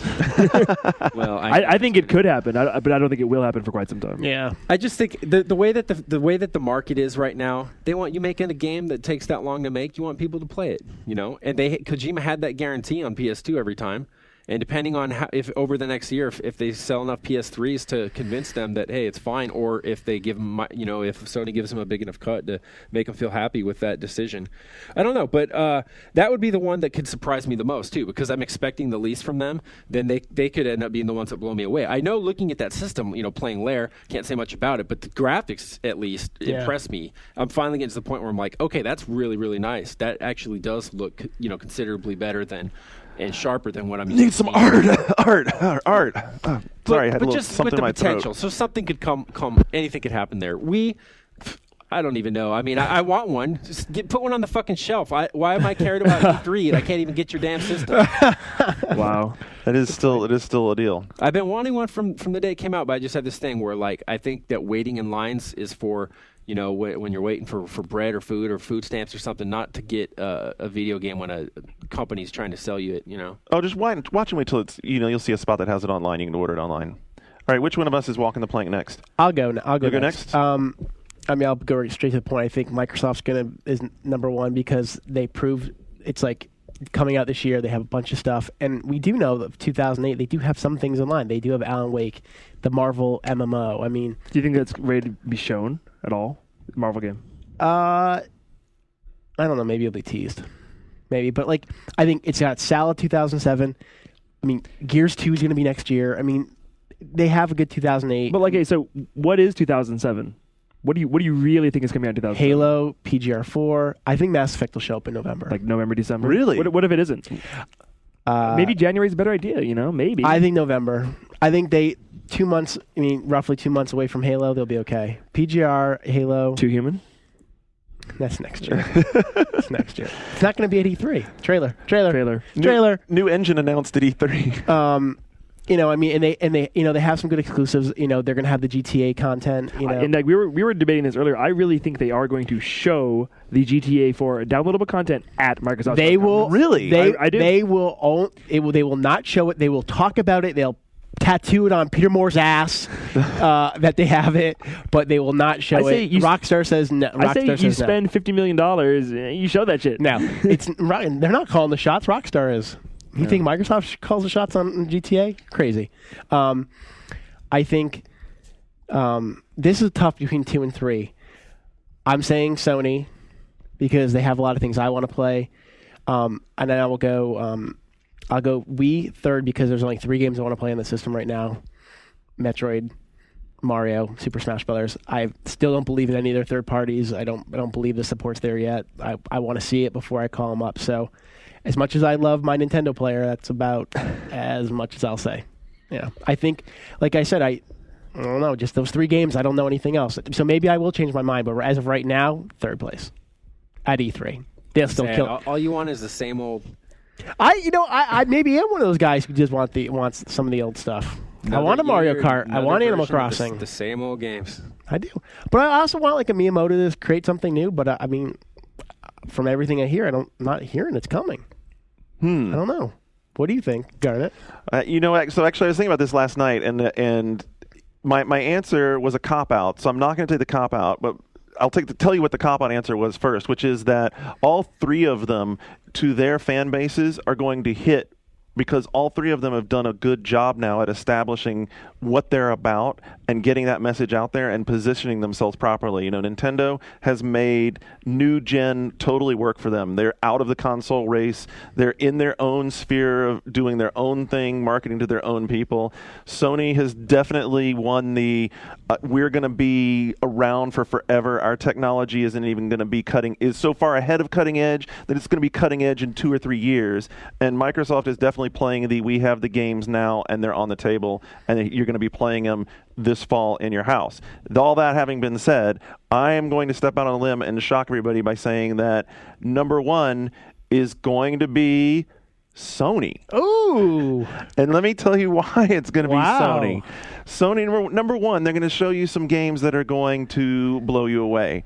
And it's not, and it's going to be across all spectrum. I mean, you're going to see games like Drake on PS3, and you're going to go, holy crap. You mean Uncharted? Uncharted, right. Isn't it Drake? Drake's Fortune. Drake's Fortune. We're Drake's thinking of Fortune. Drake in the 99 Dragons. Yeah. We were like, dude, what? Not that You're Drake. blowing us away. Dude, Not that Drake. Uncharted. See? Uncharted looks Uncharted. is amazing. So you're going to see games like Uncharted, and you're going to, and I've come around. I think you're going to see some Gran Turismo, at least in video, and you're going to say, okay, here's the amazing capability of this machine with its graphics. We know Rumble's finally being added to the console, so they've got their controller shit back together. We know that Blu-ray is winning in the movie theaters, and with the movie studios, and they're going to keep hammering that point home, and they're going to show you Little Big Planet, and they're going to show you and talk about Home, and they're going to reinforce that they have the real internet that people want, the real connectivity of online gaming without charging you. Dude, I'm just you're saying. scaring me, man. I'm saying. you said that's it's like the payroll, though. that's how they're going to. No, we're going to show you they got the real internet. Is there like a trademark after that? No, I meant that I mean, that's how they're going to sell it, and that's how that's their sales pitch, and that sales pitch is going to work because America is still a PlayStation 2 country. You think? Yes, I think that this country there are still so many. Everything changes, dude. Look at the look at the flip flopping between Sega and Nintendo and PS. And then- If anything, yeah. America's becoming a Nothing is Wii set country. in A little It bit. could, Yeah. it could be a Wii country, Wii but I think country. it's still very sympathetic to PS3. PS3 still has the whatever you want to call it, like the bling effect. That people still get very high and up on it. It's a sexy blocks. It does the Blu-ray. It's like still, you still have like. What's that idiot's name? Chad Warden, As long as the Chad Ballin' with the triple. Right. As long as people are out there doing shit like that, that just represents how much iconic power the machine still has Right. in the culture. So who's your number two? Nintendo. Absolutely. I mean, do you think like you are going to be very excited yourself, or they're just going to have a very successful showing? We're talking about very successful showing, right? I mean, Right. this is not me myself. Well, No, I mean, this- I think you should be involved. I definitely put that in myself. That's why I put it. Yeah, I think you should be involved in this Well, decision. Well, I mean, I'm trying to grade. You're asking me to grade the show. I'm grading the show from the perspective of being a professional and looking at it. Nintendo's gonna. I'm not professional. Well, like what you, but even then, that doesn't answer in sales, mass popularity, or in what they show and how much excitement it generates in people who come to OneUp and other video game sites and talk about video games. Cool. All right. So, what do you think Nintendo's going to show that is so impressive? It's just going to be the entire package of casual games to get the casual gamer, and still showing you Mario and being able to preach to both sides of the fence. I think they're still going to be able to walk both sides of the fence. I think what John pointed out is like really important, is that the more they go down the casual avenue, the more risk they run of alienating that old core base. How much they're worried about that eventually down the road, I don't know that they are worried about it even that much. Looking at the show in the terms that you're talking about, I think one piece of really exemplary technology goes a long way for giving you that overall impression that that was the thing to That's talk true. about. So for that's the downside of it. As much as for all the benefits you get from focusing on the year at hand and the months ahead, by having that piece, basically Crisis last year. Was that game. And when you put the equivalent of 2007 E3's Crisis on the show, that is going to be the one that everyone is going to remember. And it might not necessarily alone be enough to make them say, hey, that was the whatever publisher of the show or, hardware manufacturer of the show, but it will definitely help. Yeah, and so number 3, I would say number 3 is going to be PC, because with DX10 and Crisis, then that degree of visual fidelity, and there will be PC manufacturers there and video card manufacturers showing off the next generation hardware, and it's going to be getting to that point where PC starts to say, like it happens every cycle, we're going to start stepping up ahead of where the consoles are, because we're always improving our hardware. Sony's in the position to get that hit too, though. I mean, to put something out there that really stands out and that looks more impressive than what Microsoft's got in their section. That was a big part of what I thought played into why I was saying first. So that puts 360 at 4. Wow. And so as great as I think the 360's lineup is, I think that there's going to be a lot of Me Too games that you've seen before. I think, like we just talked about it in a great fashion about how COD4 could fall into that. Another game that's going to play big into that, that we know it's going multi-platform, is Assassin's Creed. And I think the concern has definitely been raised that it's going to be a Prince of Persia game that's like very just not stepping outside the mold there. Am I the only one who's worried about that game? I think it's going to be really good. I just said I was worried about it. I think it's going to be really good. We'll see. I think it's going to be. I hope it's going to be really good. I hope it's not Prince of Persia with a different setting. I hope it actually does some other stuff. Aren't PC and Microsoft? David asked, aren't PC and Microsoft the same entity it's already ultimately? Not Prince of Persia. You could tell from at least if the demonstration they showed before was true to the game and not just the artifice of a vertical slice. Because Prince of Persia, of course, there were. Sometimes there would be more than one route through it, but it was ultimately about finding the route. The old, classic Prince of Persia, out of this world stuff, finding the one route through the game. And if this is a matter of being able to use your environment, the same kind of freedom you get from a Tony Hawk or something, but with the appeal of free running, parkour or something.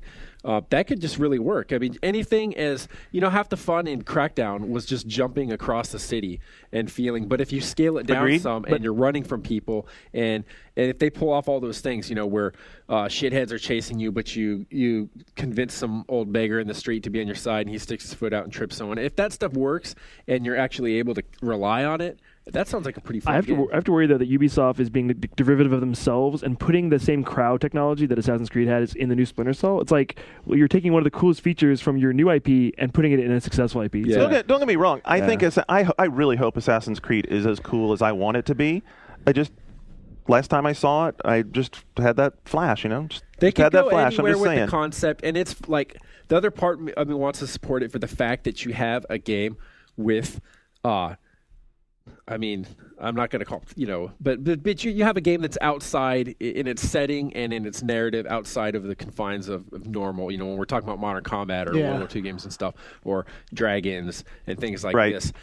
Even when Prince of Persia: Sands of Time came out, it was a bold move. It was like which I loved. By the way, I loved that game. Hey, and even if it's Persian, you're like let's take and put from a part of the world that a lot of Americans, sadly don't know enough about, and put this out there and have it work well and have it be successful. I mean, I just applaud that, and I'm encouraging them to continue to do it. And it's interesting to me. It's definitely a nice break. It's not, it's a nice break away from the land of dragons that we're always in, or the land of, shooty, bang, bang, and M16. So before we get to Shane, let me wrap up the 360 thought, which is the reason that I'm throwing them there at the bottom is because they're very much hitched their wagon to live, and the longer they pussyfoot around this whole, live on PC is this two-tier thing and you got to pay for part of it, and then we're going to make you pay to actually play online games at all on the 360, and the more PS3 games come out where you can go and play the damn games with your friends online on dedicated servers without paying $60,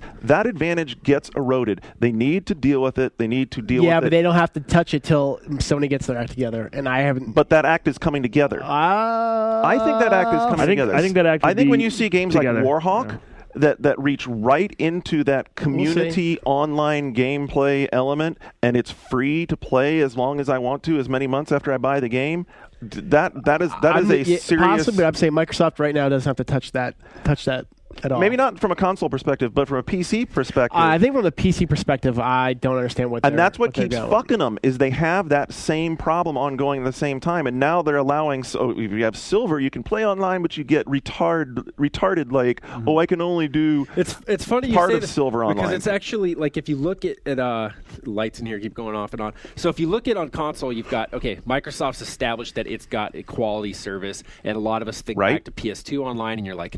It sucked. That was a horrible experience. But then also Microsoft's the one in console land. Microsoft's charging for their service and whatnot, and you have the newcomer trying to come in and say, "Hey, we're free. We're going to fight you." But on PC, it's so fucked up because it's like you've got Steam and stuff, and it's like this is the guy that's already been there, the equivalent of Microsoft, but it's free, and it's been free, and then the new guy on the block is coming in and saying, "Hey, we're going to charge you." Although they're saying you can have stuff for free, a lot of the stuff they're saying that, to be honest, you can have it either way, but they want to charge you. So far, Steam, they don't want to charge you for anything. Microsoft can easily reverse this trend. They have so much material for sale on Xbox Live that there's no way you can convince me anymore that they need to charge me $60 a month. That's like charging me to walk in the door at 7-Eleven. It's getting to that point. It's like you're charging me to walk into 7-Eleven so I can buy stuff. And they have everything from impulse purchase to dollar ticket purchase in their store. You want me to come in and buy stuff? That's great. I'll come in and buy stuff, but don't charge me $50 on the way in the door. And so here's the scarier part, because we asked about game of the show. I'm going to tell you Halo 3 will be game of the show. Yeah, that doesn't surprise. It's not a reach. It's not out on a limb, but it's kind of funny to say that Xbox 360 number 4, but then game of the show from them. So there you go. Shane, you're up. Bring us home and take us to the news. All right. So I think that DS might have the best showing at E3. Oh! Whoa. Broke some shit there. I mean, because at this point, it's the market leader worldwide. I like There's that. Tons of good games. And Nintendo last year had like 20 first-party games, so they'll probably have even more this year. So tons of good first-party Nintendo games. And now maybe people have had the time to actually start making good third-party games in America. So maybe we'll actually start seeing third-party games that are decent. How long has the DS been out now? It will be 3 years this November, right? How many great third parties have we seen? A handful. Yeah, but it takes time. People were originally. So the Wii's going to be good in what, 2 years? Maybe. So yeah, awesome. I think sweet. I can't wait. DS could be the stealth. Awesome. DS could be the stealth winner of E3. We'll see. Next up, I'm really excited for PS3. Because I think that Sony has an amazing first-party lineup. Like, really, think about it this year. Warhawk, Heavenly Sword, Uncharted, Ratchet and Clank. What else? There's more stuff. SOCOM Confrontation. SOCOM Confrontation. Killzone. I mean, there's a lot. Killzone ain't come out this year, dude. Really? That sounds like none of that sounds that amazing, with a few exceptions. Like, I mean, Drake, I hear sounds good, but Ratchet and Clank is like, dude, that's more of like Ratchet and Clank's a good game. Ratchet and Clank is it's a good game, but it's something. But it's a game they need for their portfolio. Does that make Garnet's hypothetical listener get a boner and want to like maybe the millions of fans who've bought this series that has always gotten awards? Yeah, I don't know. Are they're discrediting that? Were those millions of fans that bought it, or were those millions of like kids who that was one of the few games their grandma would buy? No, Ratchet and Clank is a bona fide success. It's a franchise. It's popular with many age groups. It's a good game. I like it. I mean, I think it's pretty good. Heavenly Sword. Heavenly Sword. I've been playing it and it's a lot like God of War. And if you're a God of War fan, it's instantly accessible for God of War fans. So yeah, it is their God of War. It's more like War. God of War than like what is it, Dynasty Warriors? It's not. Yeah, it's not even a question. I mean, and Warhawk I've played. It's great. Warhawk's a great game. Like, it's really fun. I mean, SOCOM is their X factor, one of their X factors, I think. Right, because it could be really good or it could be fucking awful. Yeah, because Zipper's not making it. Fourth quarter, definitely a very wide lineup, lots of different stuff. All first party, looks very good. And at the same time, Microsoft, they have a few games this fall, and they have Halo, which is undeniably the hugest game. But at the same time, is their lineup really as broad? Not really. Okay. What do you mean? It's got the shooter. It's got an RPG. It's got a racing game. I mean. That's 3 games. Well, I mean, Sony has all those genres, and then they have the exclusive of BioShock, the exclusive of Splinter Cell. I mean, they have the best sports games. They do have the best sports games. I mean, as much as we want to love BioShock, I think we've already talked about how much we don't think it's going to be like a big popular success. But I think in a first-party lineup of the 3, Sony has the strongest, broadest lineup this fall. This fall? This fall, broadest. Oh, and I disagree with you on that one. And they get the GTA content. We'll have to continue this when we're at the show. We'll have to continue that. I'm going to go play all those games you mentioned, and I might come back and be like, Shane was right. Well, and also the importance of you might not. The importance of the Metal Gear trailer. I think the Metal Gear trailer, a lot of people who've been like, I don't care, it looks a little blah, blah, blah. When they see this new trailer, it's going to be like the Metal Gear Solid 2 trailer. Well, you know how much I can't wait for this. Yeah, I mean... well, you'll see that very soon. That is. I said it last week, I'll say it again, that is my number one thing I want to see at E3. Yeah. No doubt. If I had to see one thing, that would just it could disappoint me. Who knows? Like, I know you were a little disappointed by the TGS trailer last year. Robotic animations. We'll see. We'll see what happens there. But I think in terms of, like, the announcements they're going to make, there's some other big things like Unreal. Like, that's going to be a big deal. Like, I think that will surprise a lot of people. So... we'll see. Africa or no Africa? I wish, but I think they're going to save Africa for TGS. I'm very stoked for Africa. Okay, so what about stuff with the iToy? That's what I want to see. Like, what else are they going to use the iToy? There's lots of. Think about the downloadable games too. They can announce a lot of things. They can announce like Wipeout. They can announce whatever Jaffe's working on. I think there'd be a lot of stuff to see there. Next up, 360. Obviously, Halo's huge. Mass Effect is good. All the reasons you guys mentioned it. I still think that they're not really expanding their first party offerings much. To bring in new gamers, and I think that's something they need to work on. But Banjo there or no? Alan trailer Wake is.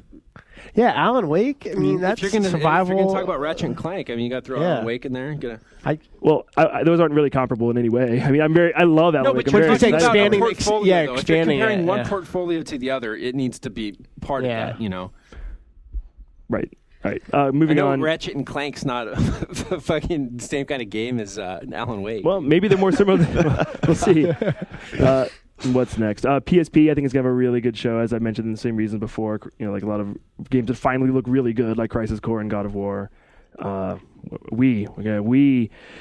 first-party games I'm excited about, of course, the same as you mentioned, but I don't think third-party is going to be there. I really don't. Neither do I. And that's why it's on the bottom. The only reason why it's on the bottom of my list. And if I see a game there that really impresses me visually, I'll be surprised. So, I mean, you know, call me an HD graphics whore or whatever, but like graphics whore. I am not. Oh yeah, some guy called me a graphics whore. I am not happy with the graphics on Wii. I do not think they are what was advertised to be by Nintendo. I think it was bait and switch, and it's not as good as I wanted it to be. So there's that. I agree. I think there's no doubt about that. I think Sony is going to drop the ball a little bit with PS2. I don't think there's going to be that many games at the show. I mean, there's still some stuff coming, a lot of RPGs, a lot of weird stuff from Japan, but hopefully they'll announce some things for like mass market people that are good, you know? Yeah, you're not on a limb there, I don't think. But yeah, but if they're smart, they won't abandon it, but they could. Have I left anything out? I think that's about it. That's it. All right, so there you go. We're all on record. You'll know in less than a week. Like 6 days, you'll have our first show. Are we gonna revisit our predictions the first night at Wednesday night? Well, you know what? Actually, we'll revisit our predictions some during the show. Actually, the way the shows will go while we're there at E3, they'll be filled with like lots of game talk. Where we'll really revisit them is the week we get back, and it's all kind of sunk in a little bit, and then the crow eating will commence. I'll be on vacation then, so I don't have to, if I'm right or wrong, doesn't matter. I'll definitely be here. We'll keep your crow for if you have to eat any. All right. Anyway, don't go anywhere because when you come back in a minute, we're going to get Patrick down here. We're going to do a real quick news segment because I can already see how long it's been going. So we'll bang out the news, but there's some couple of pieces that we just absolutely can't let go by this week without talking about. Price drops, warranties, all sorts of exciting stuff. Don't go anywhere. We'll be right back.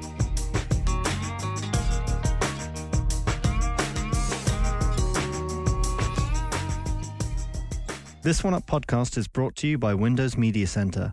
Your Xbox 360, your music, your photos, your TV shows, and your videos with one connection.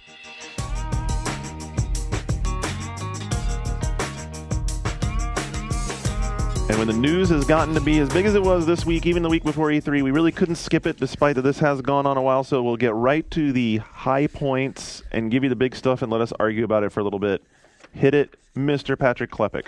Yeah, so you guys went on forever, so we're just going to do the two big things this week, which actually both came out yesterday. The one thing is something people have been looking for a while. There's been a lot of speculation if Sony's going to drop the price on the PS3, if they're going to do it this year, if they're going to do it next year. But Circuit City actually, a flyer started distributing out, showing a $100 price drop. And we were talking to Sony yesterday about it, and before the scan actually came online and it was just a leak on the forums, they were like, oh, that's just a rumor, don't worry about it. And then as soon as we talked to them and pointed them to the scan, they didn't want to talk about it anymore. So suddenly there was no response to our comments. So that circular wasn't supposed to get out yet. It's like next week's ad. Right. It's actually the drop. It's scheduled for July 17th. Yeah, and it looks like this is probably something they're going to announce at E3. They think they're going to have a really good showing, and then to kind of like boost that momentum and keep it going into the fall, dropping $100. But do we know about the 20 gig SKU? It's gone right now. Like as far as we know, this is actually dropping the 60 gig. I mean, I guess it could open up to them bringing in a new SKU that was like 80 gigs, like the one that's in like Korea right now. So like it's possible they could do something. But I mean, I guess the question really is like, is $100 enough? Yeah. I think it's enough. I think it's for enough. Now you can't expect a $200 price drop. Yeah. Dude, when you come out of the gate and like a year later you drop $100 off on it, right? I think that'll move some units. Stick with it. It's freaking out again, but I'd say let's keep going because I think it is recording actually. It just looks weird because it's gotten so long. Keep going. Just gave up. So yeah. So I mean, I think it sounds. I mean, especially like this month they're running that 5 free Blu-ray movies if you buy PS3. That goes until October, actually. Right, and so it sounds like this is like a perfect combination. Like, we know a lot of people are buying it because it's a Blu-ray player. Tie those people in, plus $100 price drop.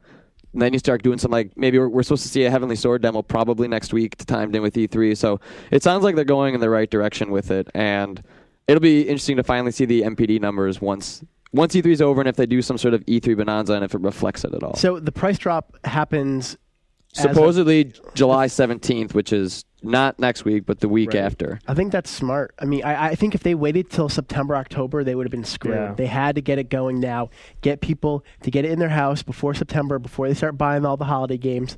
I think it's a very smart move. I don't understand why Sony's just saying, oh, you know what? It's true. They trumped us. And there'll be people in the mainstream who aren't paying attention. They'll still announce at E3, and they'll still pick it. Weren't we arguing about who was going to get to be first and actually get out there and do this first, and that was going to be a good thing? We were like, oh, Microsoft's going to steal it. They're going to get in there with their price drop. And it looked like they didn't. But they want to control the message. This isn't how they want this thing to come out. Yeah. No, because they want it to be like, instead of last E3 where they came out and then the price was way too much at the very end of the conference. What they'll probably end up doing this time is they'll come out and then they're chopping off $100, which is admitting that it was too expensive, but at the same time solving the problem, which is what Microsoft also did with the warranty stuff. That is true. So, but before we get to that, this also answers any questions about there being any more like supply constraint issues, because you definitely don't lop $100 off if you're still having like inability to fill the channel. Well, they recently announced that the blue diode lasers but are I mean fine now. that's bullshit anyway. Like Exactly. I mean, we're seeing just this week you've got every week we have some third-party publisher saying they need to lop the price. This week it was Sega. It's been other publishers before that. Like, there's so much pressure for them to do something, regardless of how much money it's going to cost them, because it's going to cost them games later, which is what they need. I agree. This is directly in response to pressure from third-party publishers who have been frustrated and disappointed because they said, you know what, we're going to commit to PS3, we're going to commit to delivering software, and there's been so few units that they can't make their money. Right. I really think it's less of a response to the low sales numbers, because everything we heard from Sony is like, well, we're in it for the long haul. It's a long thing. But what they're realizing is if they don't cut now and start getting more users, they're going to lose the games that they need to do that long haul. No, Exactly. I think that's what it's all about. I agree with you on that 100%. So, all right, warranty. Way to go, Sony! About time. Yeah, well, tell me about it. I'm going to buy one now. Like, between the five Blu-ray movies and like the $100, like, I'll do it. Like, I'm ready to jump in. September, it seems like that's when PS3 is finally going to start kicking into gear, and like, I'm ready to jump in at this point. That's the only reason I've held off. So, got no more reason to. But yeah, also related, I mean, so we have Sony kind of covering their ass there, and then also on a much bigger scale, Microsoft finally coming out and in not so many words basically saying that they botched like bits of the 360 hardware. That's not really what they're saying. It's only $1 billion. It's only $1 billion. So the wording and everything is very careful because because they can't. The moment they admit that there was actually a problem and they've said nothing, they open themselves up to a lawsuit. Yeah, they're not necessarily admitting the hardware failure. They're admitting like customer service failures. Right. They're admitting that like people are frustrated with customer. I mean, like, well, if you haven't seen the story yet, it's basically like any machine that has been bought since launch, now, tomorrow, yesterday, you automatically get a 3-year warranty.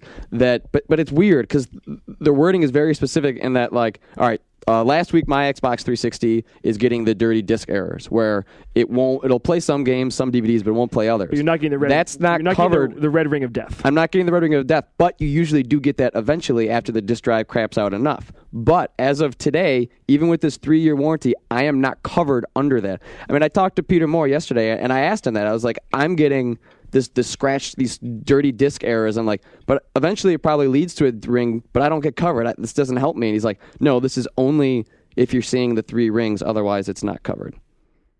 I would just lie. I would just send it in and lie. What are they going to do? That's at this point. Like, I mean, he kind of did say in so many words, like, just send it in. Yeah, like, they're what are they fixing gonna do? everything. They're going to fix it. I mean, who cares if because I mean error, these red ring errors, like, sometimes they just go away. So like, why couldn't you just claim that? So it did? What about people who had purchased extended warranties, or in the past if they've sent their things and had to pay to have it fixed? If you've already sent it in and you've had it fixed, doesn't matter if you were that guy last week that we ran that he got 12 Xboxes now. Like, he's covered. They will pay for the shipping. They'll pay for the repairs. If you had sent it in, would they like send you a check? Right. Yeah, they're sending a check. They said in the next like 11 to 12 weeks they expect people to start receiving their reimbursement checks. Do you get reimbursed had you bought an extended warranty from Microsoft?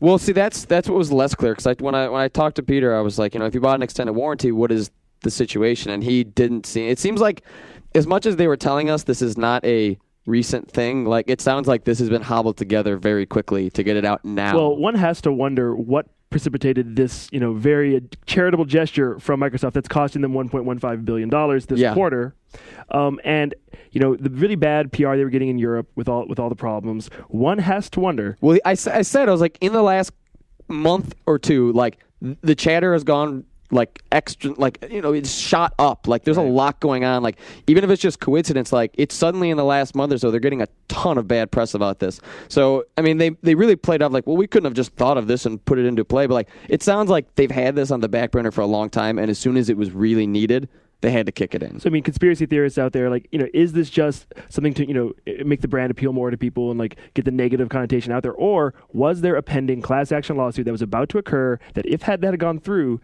and had Microsoft lost, which they probably would, I think that's part of like someone still can, despite the fact that the warranties are, someone can still bring that forward, and it has been done before. It just didn't make it through the system. It just stalled somewhere for whatever reason.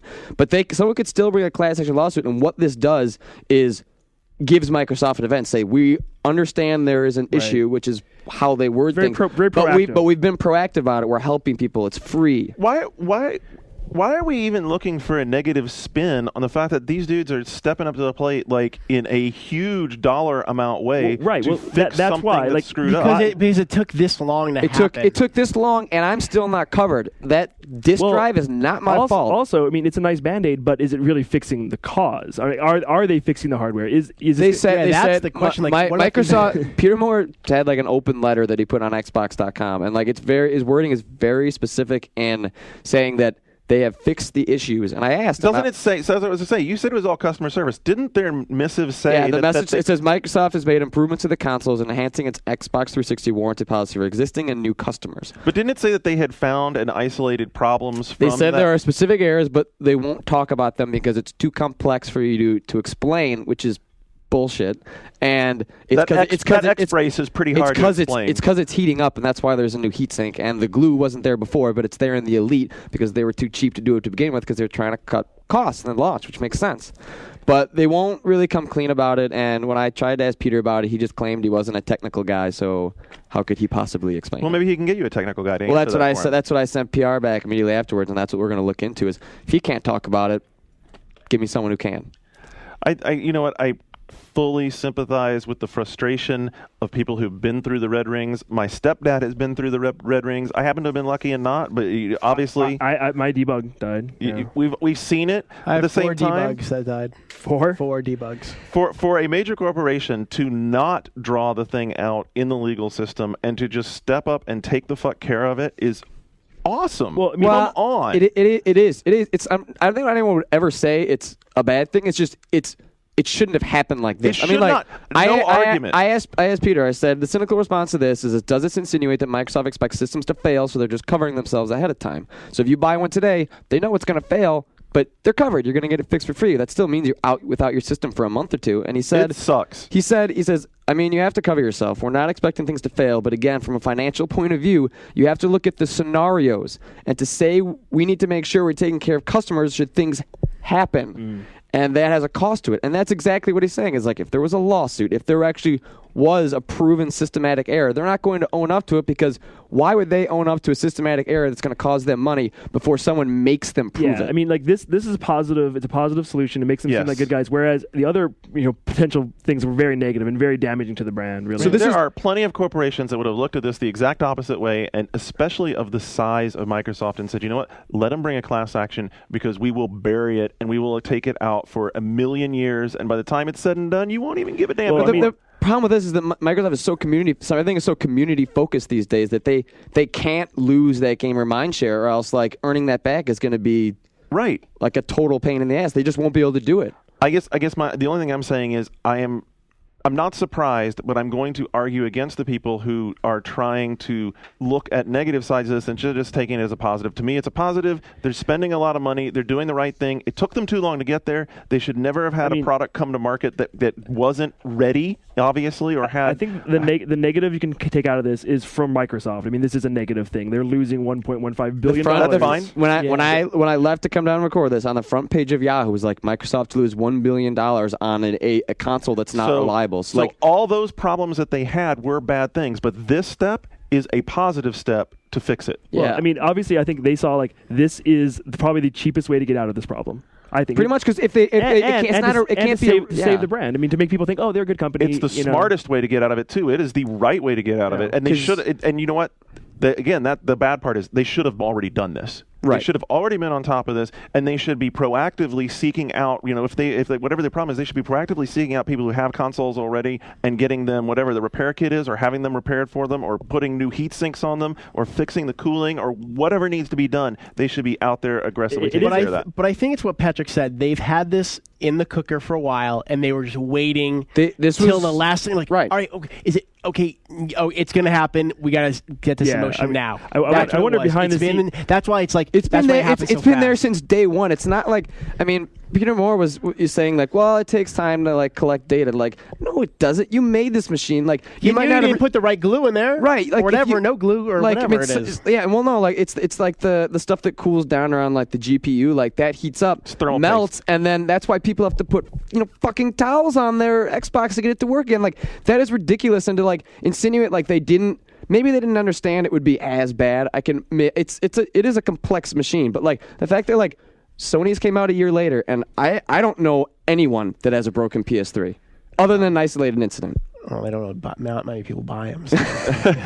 No, I'm just kidding. Well, I mean, like the whole thermal paste issue, it's so not uncommon in the computer world. I can tell you, like, there's like a million times that I've bought high-end, it was back when I was a big PC gamer especially, bought a high-end PC video card, and the first thing you did when you got it home was pulled the heat sink off of it, acetoned the old like white cakey crap off. This isn't PC. You shouldn't have to do this. But they're built in the same kind of factory, dude. The places that they're building 360s are not much different than the places they build video cards. Okay, they let this problem go on way too long, and they let it become way too big before taking this action. I think they did because it wasn't such a tragic problem. It really wasn't affecting a huge percentage of users. Well, and it's how they phrase it. Like when we asked about it, we were just told it's under control. And when users asked about it and complained, Microsoft both times said they're a vocal minority, and like they're not a vocal minority, and yeah, they are a minority. It's not the majority of users, but like, I mean, like even Peter Moore admitted, like they really. I don't know, $1.1 billion sounds like a lot of money to me. But Brian, what would a recall do to the Xbox brand? Like, if there was a recall, which could very well have happened, the brand is destroyed. Yeah, destroyed. Destroyed. Hasn't destroyed many automakers. Yeah, I was gonna say doesn't. They don't just put out one car. Yeah, but I don't know. I disagree on you on that one. I don't know. Yeah, but either way, $1 billion is a shitload of money, and that is nothing to sneeze at. And like the way the $1 billion is, it's just an estimate. That's like worst case scenario for them. If like, which is I don't know how that'll turn out, but like they can lose up to like over $1 billion, and that is a sizable percentage of Microsoft's total net revenue. Come on, they're manipulating that as well for tax purpose, I'm sure, to help their money. Right. And that's including all the stuff like they've said they're going to cover shipping both ways for everybody. So, I mean, that's not going to be cheap at all. You've already seen like the positive side of this. If you read the boards, people are like, oh, now I feel better about buying one. Now I feel better about recommending one to a friend. And that is positive. And that's what they wanted. And like, it's I always said before, like it's the best solution to a shitty problem that should have addressed it earlier. I don't think anyone argues that. And the way... That's what I wanted to come out. How apologetic Microsoft has been about it is kind of like, yeah, we should have done it either. But like, I guess the conspiratorial side of that is that they knew they should have done it sooner. But that's still $1 billion. That's $1 billion that Peter Moore has to write off on and like tell his superiors. And go in front of Ballmer and say, we're going to eat this. We are going to eat up rough. I think so. One of the numbers I saw like in a Yahoo story was like roughly 1/12 of Microsoft's like annual profit is going to be just. Well, you imagine walking into your boss's office and saying, we're going to eat this and we have to do it. Well, and like, over the last few years, each year, the worst years, Microsoft was losing about $1 billion on the Xbox division. Mm-hmm. And, that's over a year.